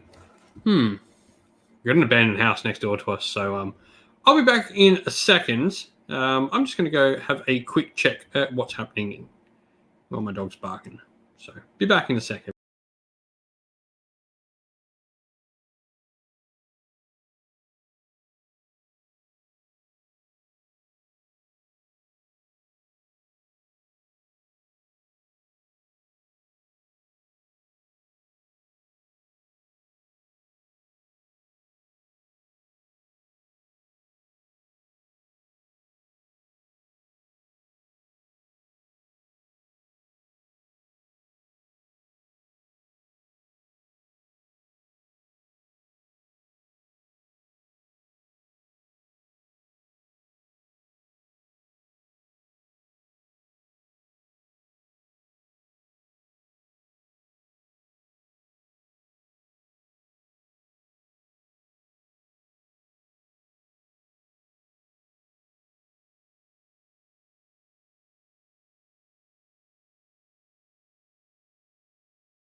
All right, sorry everyone.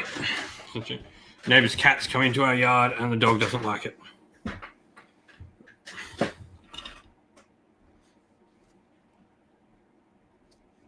You're a good girl. She barks at stuff that she doesn't know. Exactly what you want from your doggo.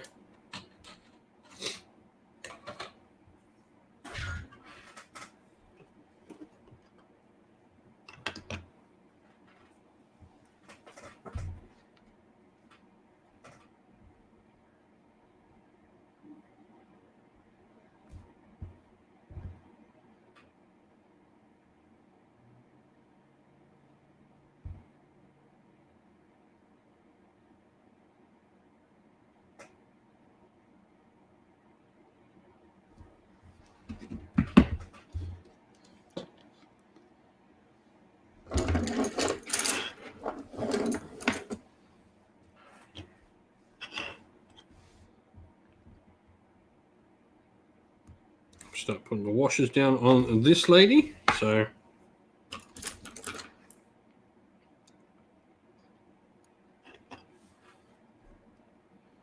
we'll start with the largest part, which is we need 30 camo shade, some green,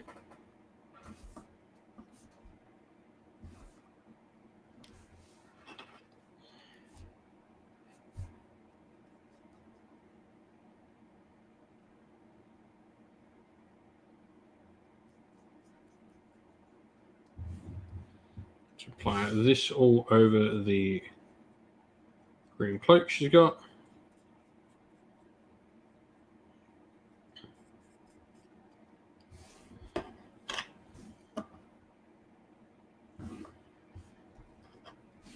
Hades Death God, hello mate.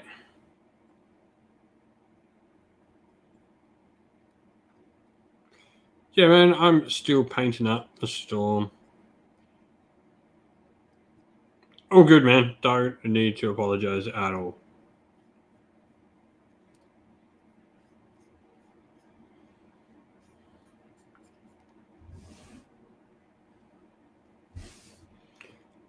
We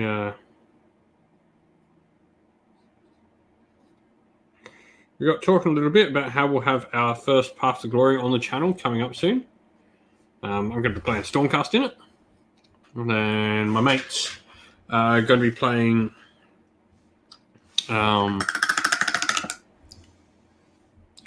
Realm Lords, Magakin of Nurgle, and Soul Black Gravelords. That should be a ton of fun.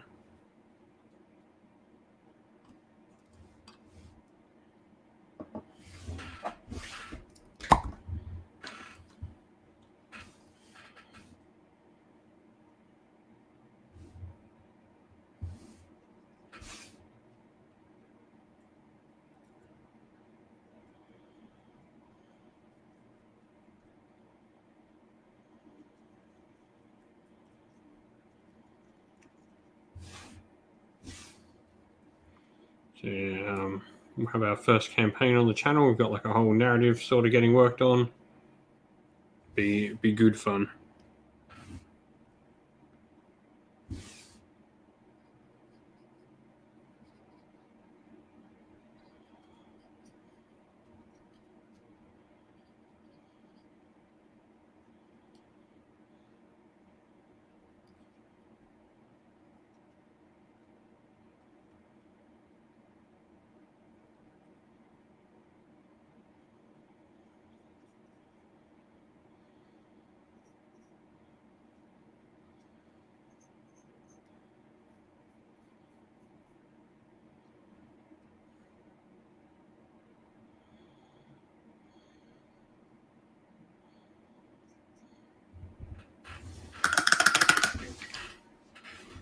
So I'm not sure what I'm going to take in Path to Glory yet.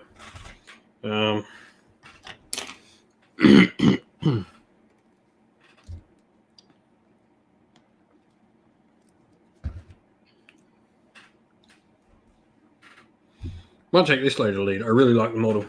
I'll figure out a warband and then I'm going to paint it up in a night. It'll be Stormcast, so it'll be nice and easy to paint. The other one was like maybe I do a Vanguard Chamber one and I'll do some Paladors, the Aquila, some Hunters. would be a sweet one as well.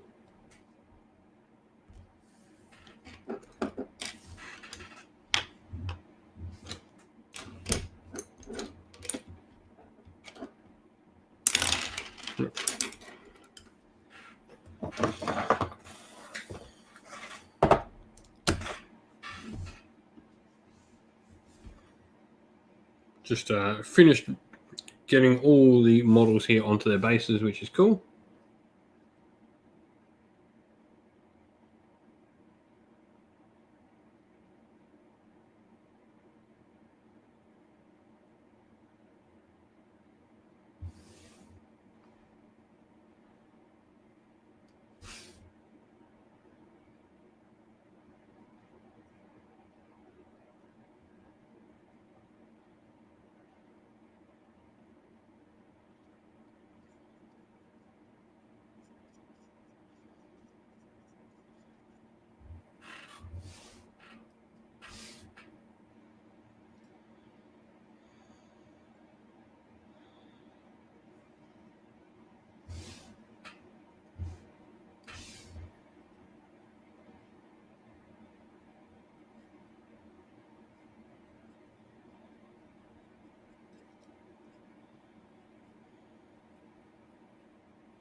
Nice.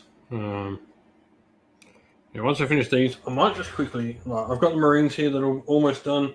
I got these cool things for the Inceptors instead of the weird plastic sticks, so they sort of sit.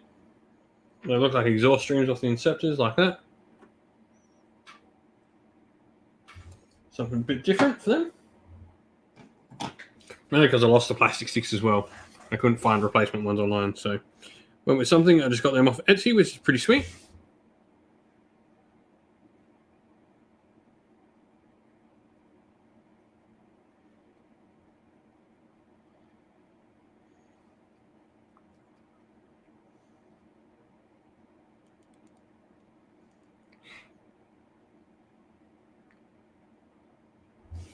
Oh, nice.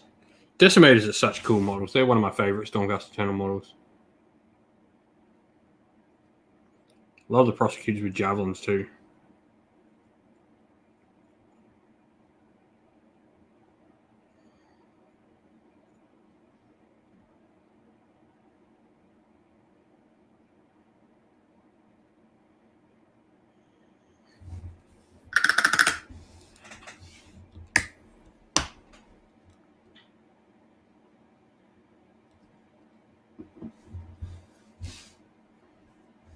Yeah, they're just some cool little exhaust streams, so we'll get them done.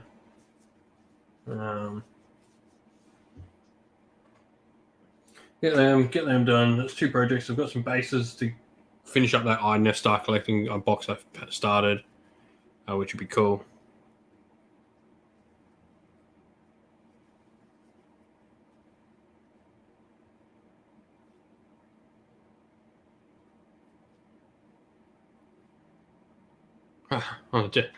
Oh, you mean Retributors? Retributors are the hammers. Decimators are the axes. Decimators are good. 7 attacks if they're outnumbered, which is not hard when they're only 5 model units.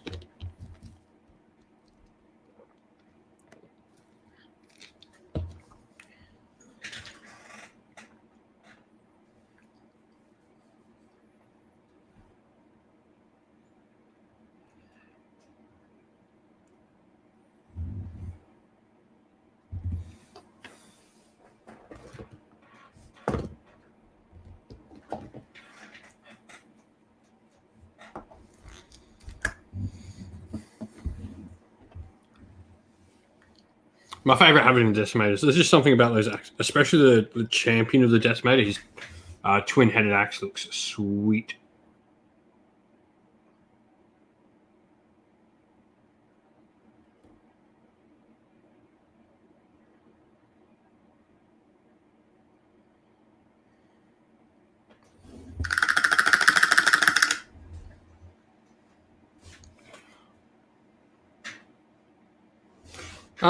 They're actually surprisingly sturdy because they hold them in like such nice positions. I've not had issues with mine bending or breaking.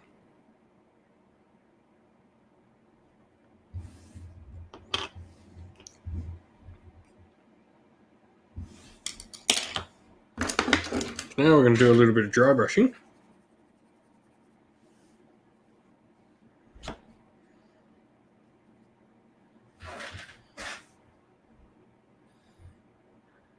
First of all, we're actually going to wash these griffins. So we're going to go with Rackland Flesh Shade on these mains.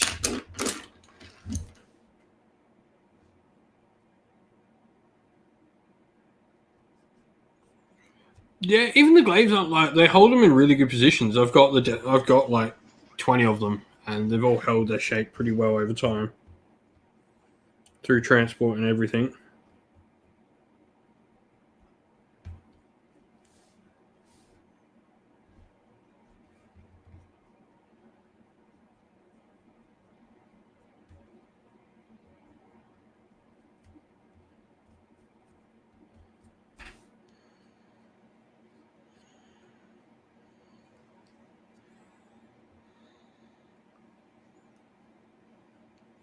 Just slap it on washing.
So we got these Vindictors.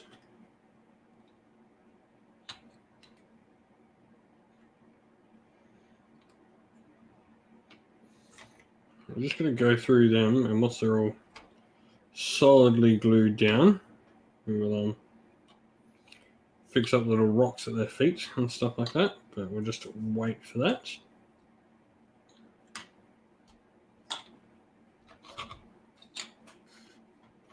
We'll do the banners after.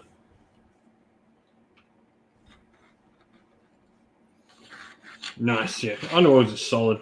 I've got the Wolf Rider dudes and the Beastmen on the paint desk there on the light production line. I've got a Scapes Wild Hunt as well up here.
So now we're just applying some Kislev flesh.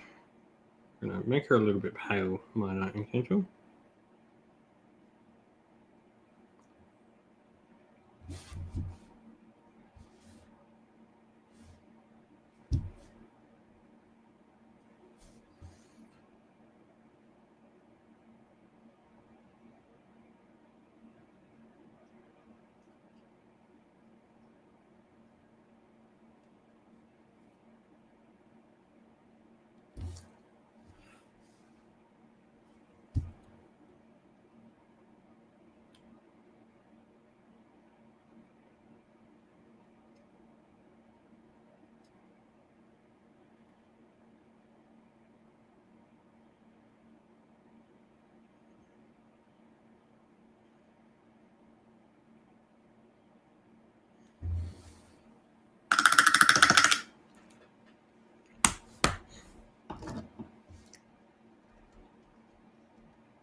So now we have Ian Drasta to paint. So we might work on a base first and get that all done. So we might go with some Mechanica Standard Grey. Let's get this giant staircase done.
For Stormcast and that?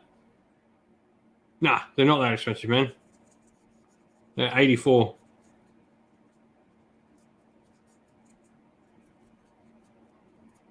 You can go see how much they are now.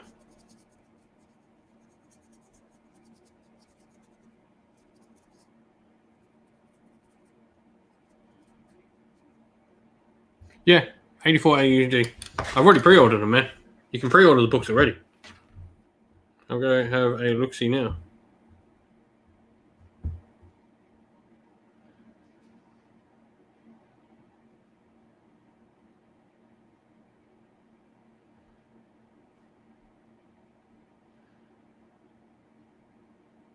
Yeah, Stormcast Eternals is 84.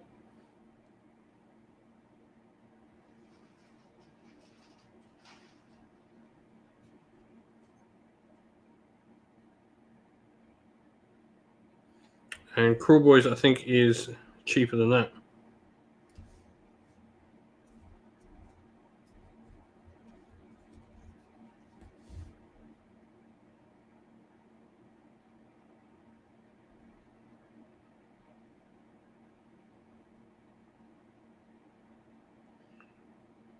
They're both 84. Both battle times are 84. The books are already on pre-order, and then, yeah, there's even more stuff going on pre-order. It's probably going to be like 4 or 5 weeks of pre-orders. I think we're going to have 2 weeks of Stormcast pre-orders.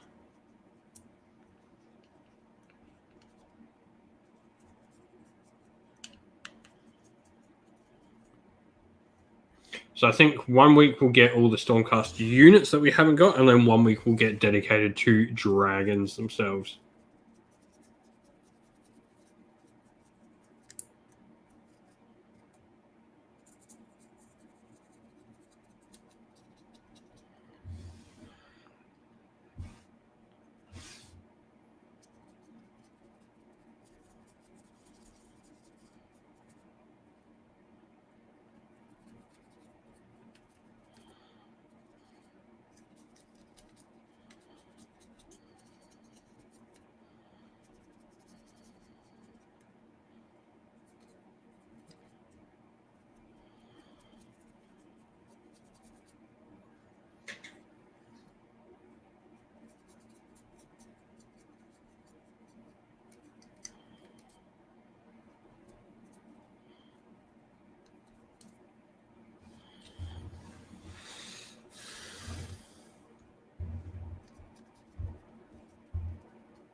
Yeah, I get mine at 10% off my local friendly game store, Dragon's Lair Salisbury.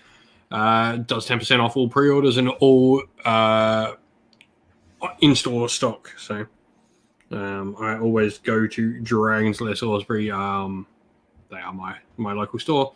Fantastic bunch of people.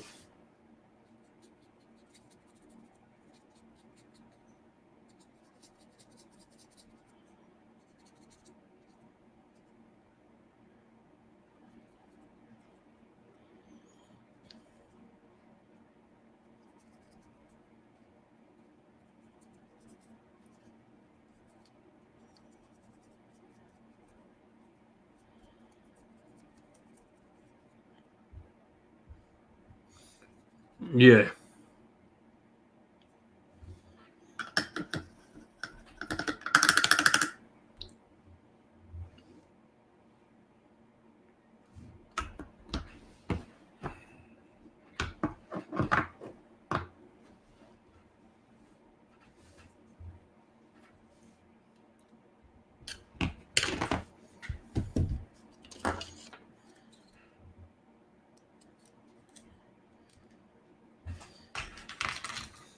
Actually, you can get some Corax wire on these last bits.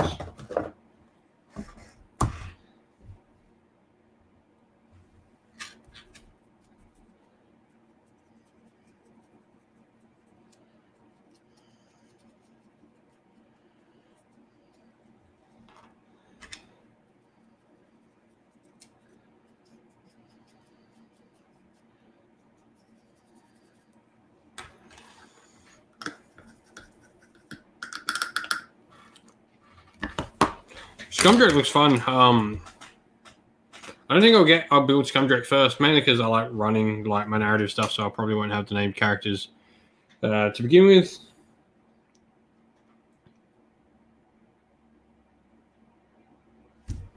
I'm definitely probably going to get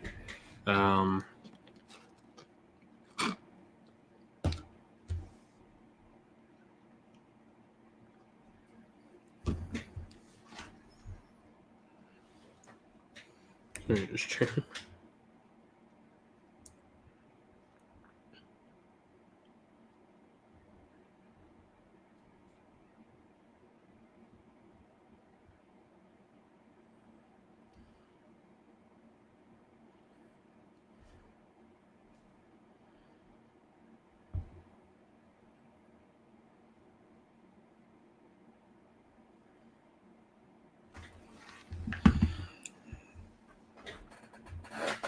Carrot stone is what I want next. I'm going to do like a birch wood.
I'm not too sure on the Kruleboy stuff because I haven't looked into them as much as the Stormcast. Because unlike the Kruleboys, the Stormcast stuff I've got ready to go for like half that battle time, or at least I can have it ready.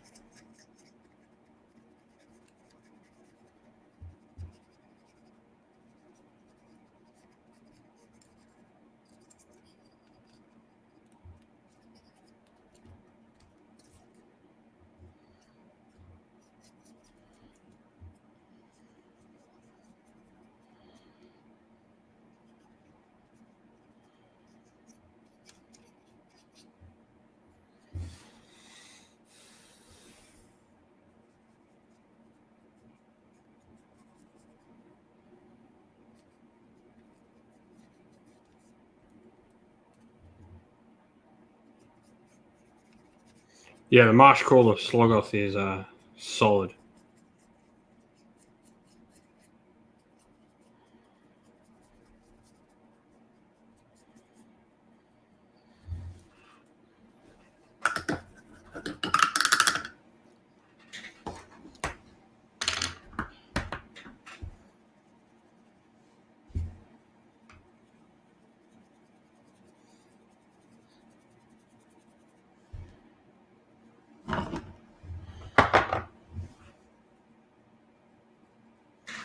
Yeah, I'll probably be grabbing the Maya Git like first, mainly because he will fit in 2 of my armies.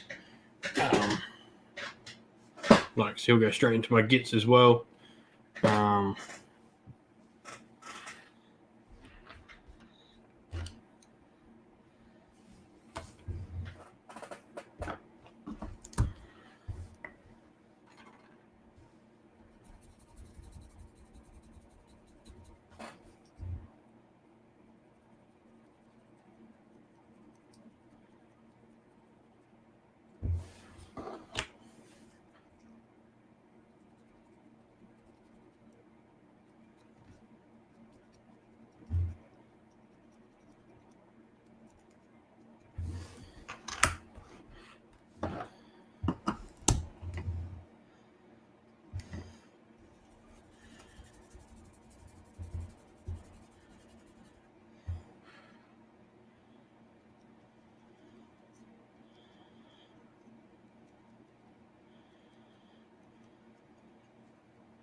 So what I'm doing here, at the moment, 1, that's all I got. I usually run like a Fungoid, Madcat, Scragrot, and the Gobblepalooza. So I've normally got about 5 wizards in my grottos. So what I'm doing here is I'm just doing dry brush blending.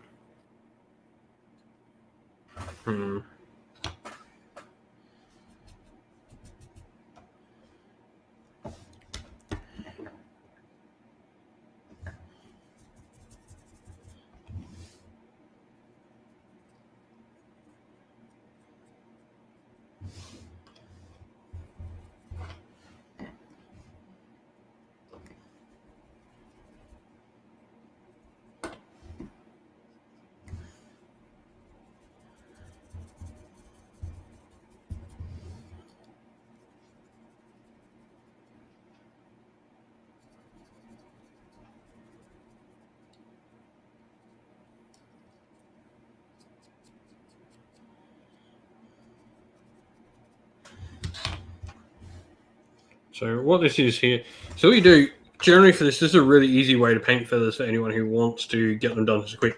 Pick 3 colors when you do your feathers. So you generally have a light, a mid, and a bright. And what you do is you paint your 3 colors in blocks. You paint your first, paint your second, paint your third, and then to get a really cool effect of like the transition really quickly and easy, put a wash over the whole thing, and then you start by the second color is your first dry brush, and you dry brush that over the halfway over the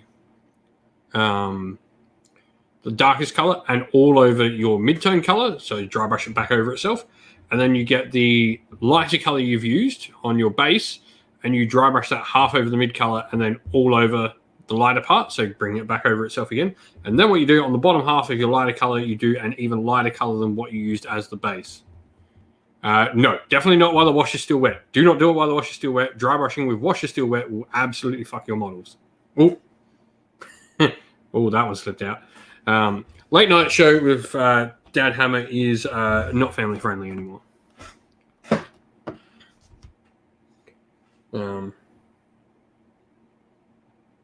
It's a really, really easy trick to get really good looking feathers real quick.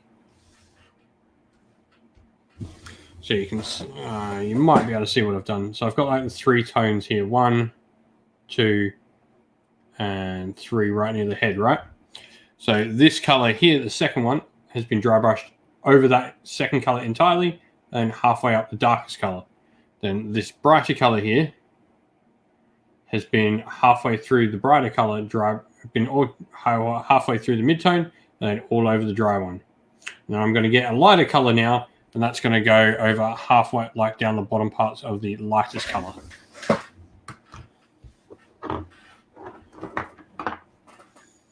For that, we need Screaming Skull. Yeah, it achieves like blending on feathers really, really quick. And you can, of course, if you want, you can do more than 3 layers. 3 is probably what you want as a minimum. It works on smaller pieces like this. When you're doing an actual bird, 4 or 5 different colors will work really well.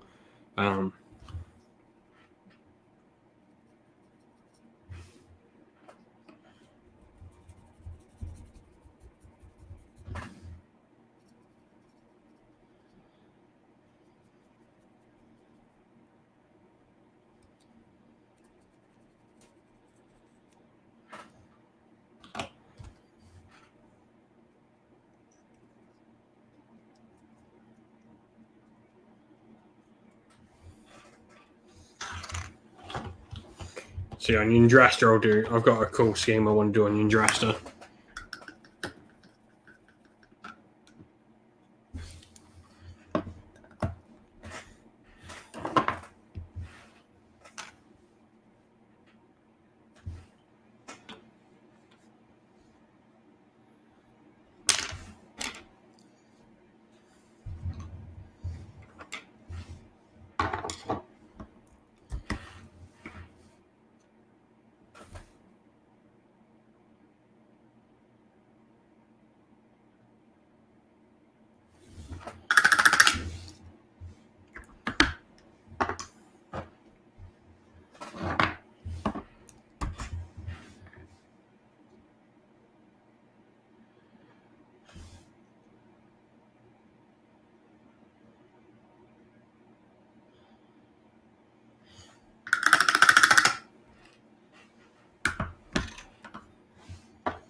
Back in on 1 second. I'm just going to turn the heater off because it's getting awfully warm in this room now.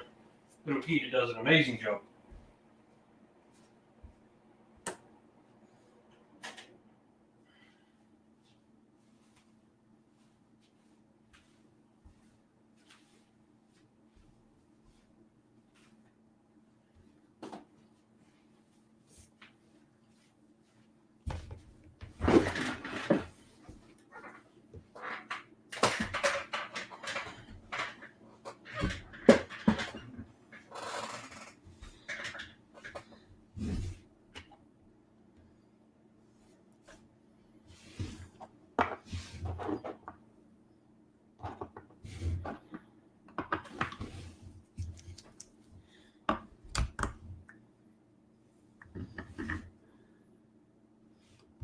No, that's not green. Completely picked the wrong color out then. Read labels when you're colorblind, or you'll have bad things. I almost put Towelite Ochre over my green.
I'll show you something too. So I picked up these really cool bases for my NFT cube that I've been painting up.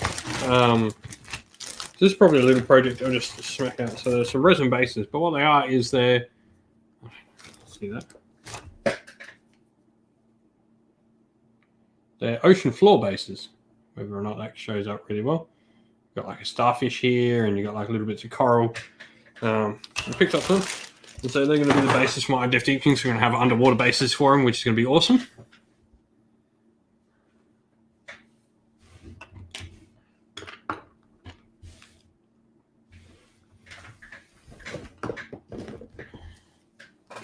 I can't remember. I'll have to be searching for them at some point again. I'll have a look for them after. I'll have the email somewhere.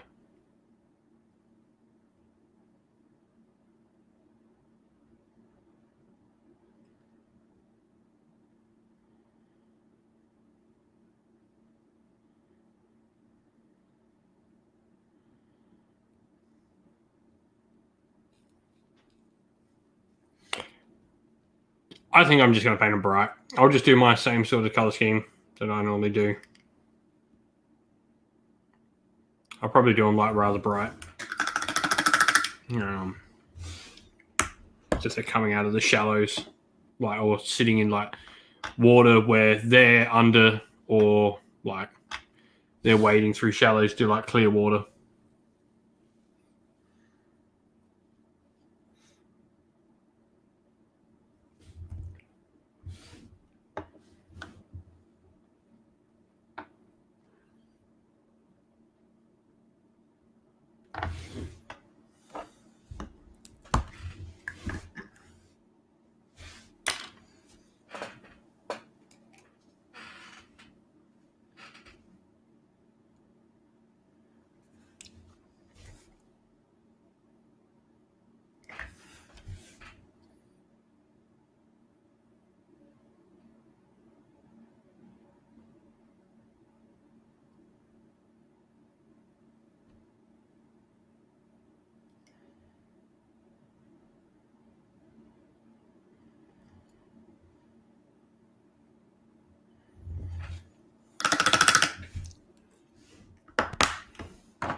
It's just interested to finish, and then the banners, but we can wait on the banners. We've got the rest of these to fix up as well. So let's get started on the big lady.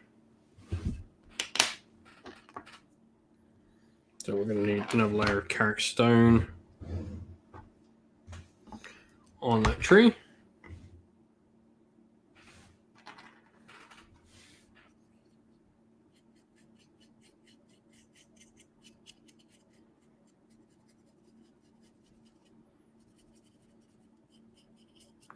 I will say, I generally paint stuff like in bright colors because if it's too dark, it just, for me, it loses all visual appeal. I have no fondness of things being dark and gritty.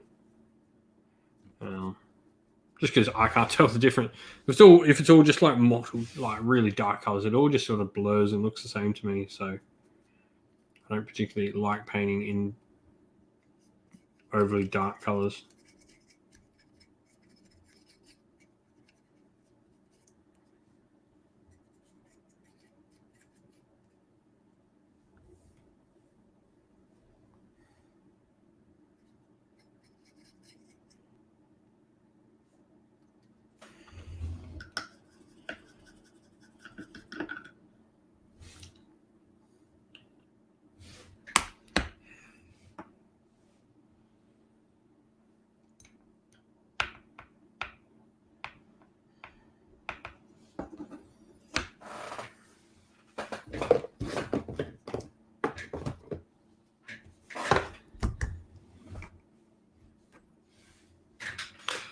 Well, I think the obvious one is seeing Achillean foot troops. I think is elite foot troops for Achilleans. I think is the easy answer. I'd like to see more mounts. I think we've got the giant sea turtle, the giant shark. Like explore other sea creatures. Like definitely we saw the crab, so what about like crab or a cuttlefish or a lobster, something, or even a kraken, something big, more monsters, Akkalian foot troops.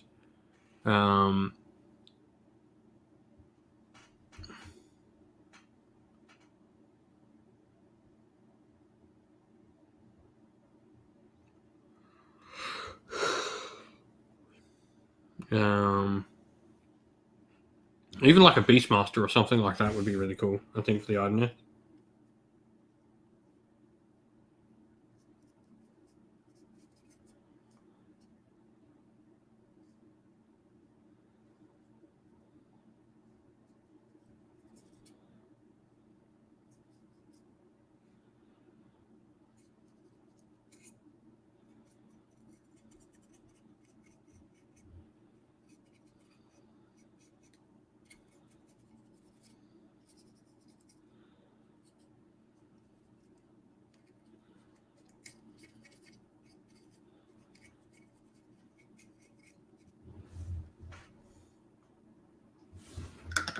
Yeah, I love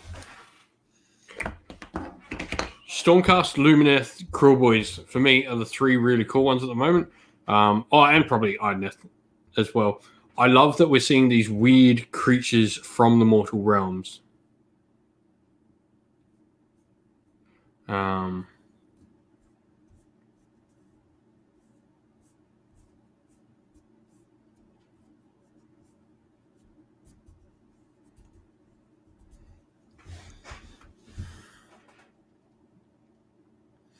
I'd love to see more of them.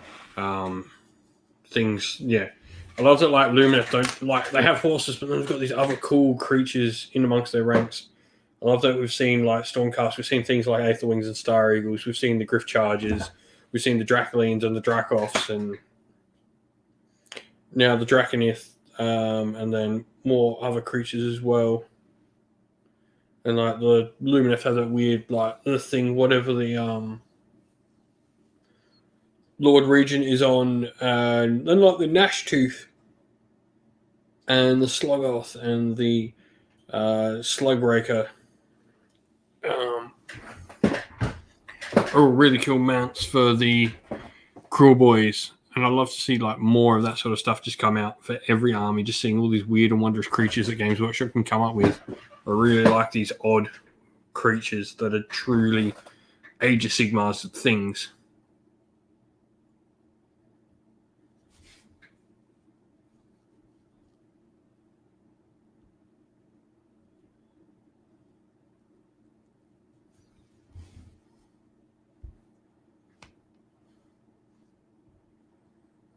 I mean, that's an old thing of old Wood Elves. There used to be, in 2nd edition Fantasy, Wood Elves used to have a Beastmaster model. I've actually got the bear and hounds from that original Beastmaster. It's a thing of the past. Like, it's that warband is so 2nd edition Wood Elves. It's not funny. It's got the same War Dancer style hair from the 2nd edition War Dancers. It's got a Beastmaster. It's got, like, even like the posing of some of the models is very reminiscent. That Hornblower is very reminiscent of the old Wood Elf Hornblower from the Glade Guard kit from 2nd edition. That warband has so much nostalgia in it. You know what I like about Yndrasta? I like that she's wielding a longsword and it's got like a full-length pommel. That's really cool. And it's got a 2-hand grip pommel. That's really, really cool. I really like that about her. Never really noticed that before properly. But yeah, she's got like an actual longsword.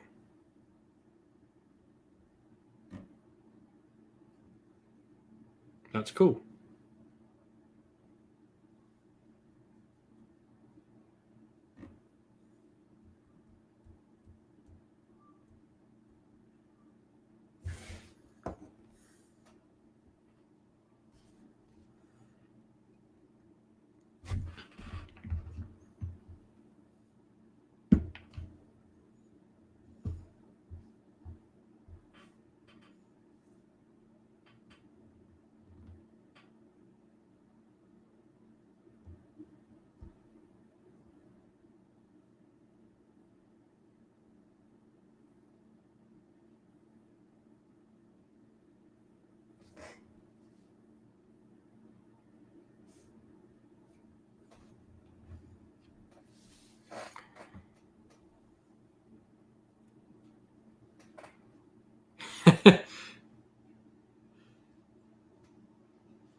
Yeah, there is a very key difference. This is not a great sword.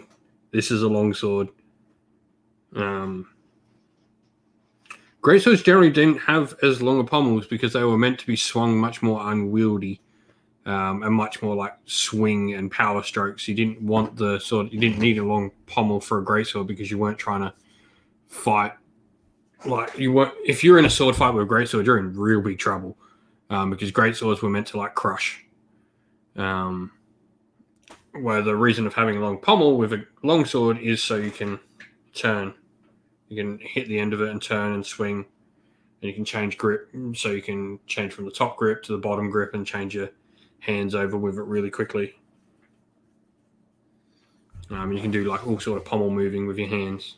You can spin, you can parry, and all that sort of jazz. Great sword didn't need a really long one. You generally hit. Yeah, so big difference with her. So you can sort of see here, this isn't the blade actually on this one starts here. And so that's the idea of a long sword is it's just a long sword. So it doesn't have a bigger blade. Long swords generally didn't have much bigger blades than a short sword. That's another interesting one of like short swords and long swords generally had about the same length blade. Maybe a long sword was a little bit longer, but nothing like extreme. The idea was it would have a longer like pommel and a longer hilt. It would have this massive hilt on a long sword, so that it was like almost like a mini spear.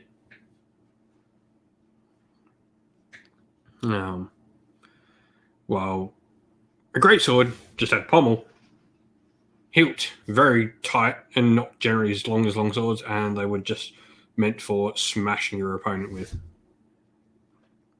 And the key reason that European troops would absolutely stuff up samurai because a katana would stand and Japanese armor would stand no chance against one of those things. The one thing you quickly learn running D&D, I like doing your history checks on like puri forges and stuff, and Japanese metal wasn't particularly great with their forging.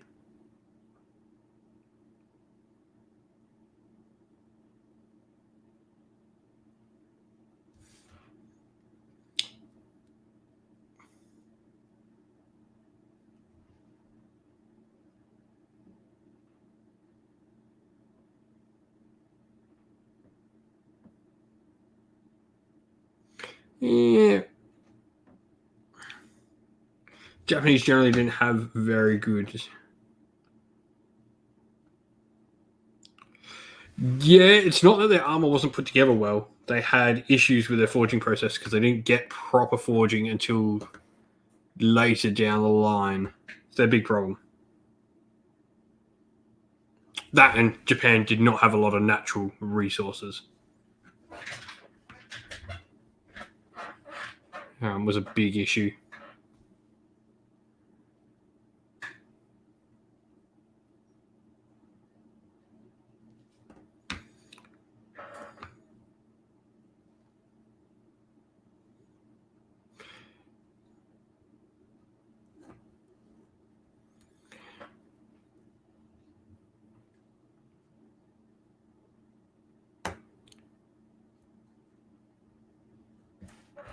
And still, none of them can matter. Knight, samurai, didn't matter because you know what killed them all in the end? Crossbows and peasants. Didn't matter what your sword fighter you were, how good you were. You could train a peasant with a crossbow in a couple of hours. They'd be shooting your knight or your samurai. Yeah. Didn't matter what you had. Funnily enough, we've learned this in Age of Sigmar that shooting is really good in a combat game, just like it was in real life. Yeah, Stormcast don't have long swords, not great swords. Yeah.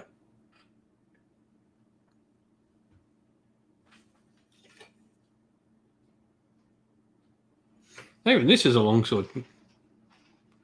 He's got a full length hilt there that he could hold with two hands on that. That's a long sword, not a short sword. The other guy has a short sword though.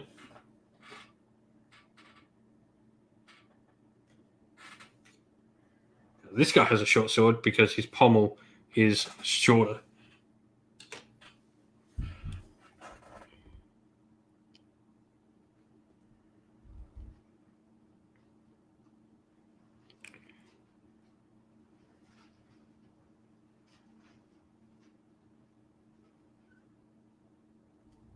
Yeah. There are a few different sword lengths, but yeah. And like long sword, great sword, short sword is generally what it breaks down to. People sort of focus on that. I mean, that's what every sort of game stylizes things as. Then you've got different sorts of all those sort of swords, and short swords especially. Like when you think of like sidearm short sword, you go into a whole different world of swords and different ones that are meant for anything, for all these different things, and especially that. And then same with great swords, you could go to like flamberge.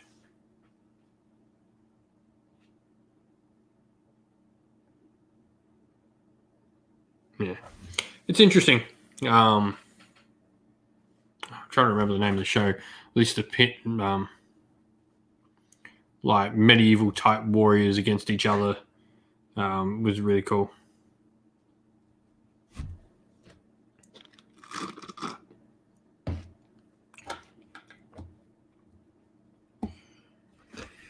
Mm-hmm.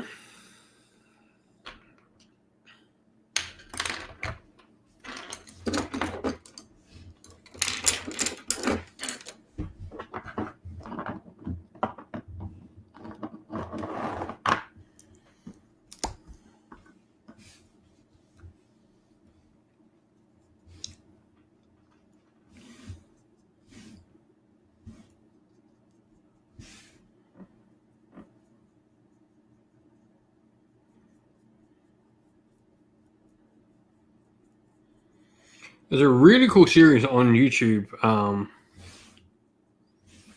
What's it called?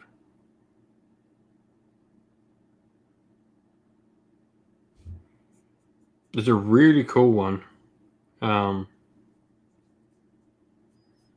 It's called Insiders, and what they do is they get people from particular things to look at movies and like scenes from movies and TV shows about their chosen topic. And there's some cool ones. So there's one with a professional axe fighter and a Viking historian that looks at like axe scenes throughout movies, and of course like Vikings is in there and other things like that.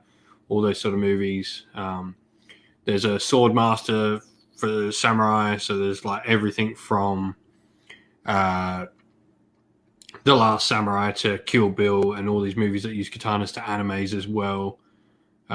There's one where there's a sword fighter, and he looks at obviously lots of sword fight stuff, so he looks at Game of Thrones and all those sort of things, and it's really, really cool. But it also goes into other ones on like there's a sushi chef one, there's a professional pickpocketer, there's a ex-mafia boss talking about it in mafia movies. It's a really cool series. I really enjoy it. Like they've got everything from like a Navy SEAL in there talking about SEAL like movies focused on that. Like professional wrestlers doing like movies about wrestling, and to chefs and everything in between. It's a really cool series of videos. Thoroughly enjoyed it, like hearing these professionals talk about how they're portrayed in movies. Like how supermodel as well, like a supermodel one or a beauty pageant one. That of course looks at like Miss Congeniality and all that sort of stuff. To like gymnasts looking at like the what were they called? Bring It On was the gymnast ones. I'm trying to remember my little sister's movies that they were favorite growing up. But it's a cool series of videos, like seeing like professionals in like particular things go and pick apart movies, or in case of some like actually told them they've done a really good job.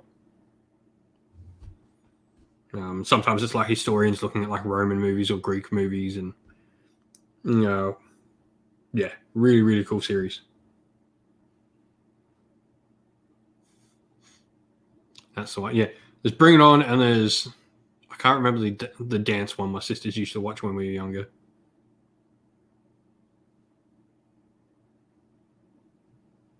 Turn it up, turn it up.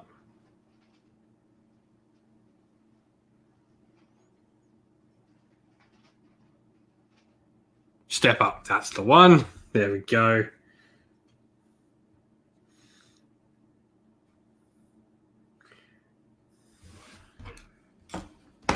But yeah, this whole series of videos is really cool. I really enjoy them. think the last one I watched was a Japanese sushi master picking apart like people doing like sushi in movies and stuff like that. It was really cool to watch. Yeah, one of my favorite ones is there's one with an ex-New York mafia boss talking about all this, like all the stuff in movies. It was really, really cool.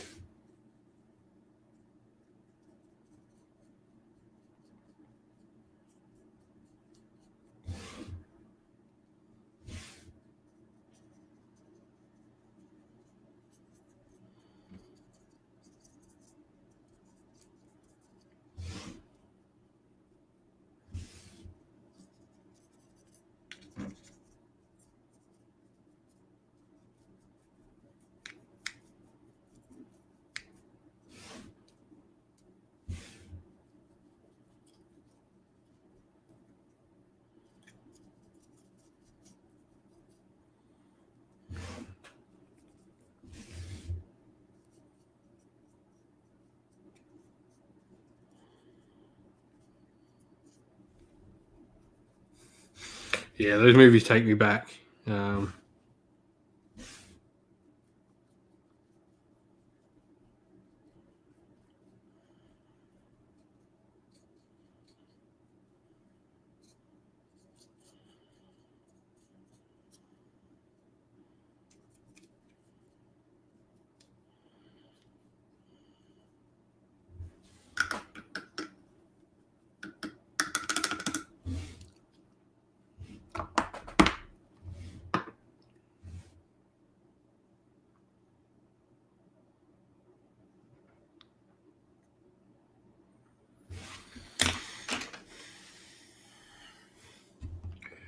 Alrighty, but we might end stream here though.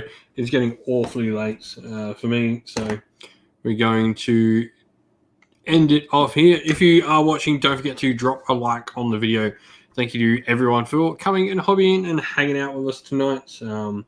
We will chat to you all again real soon, but thank you everyone for coming and watching. Stay safe, everyone. Stay well. Most of all, keep fighting that war against the grey. Ciao for now.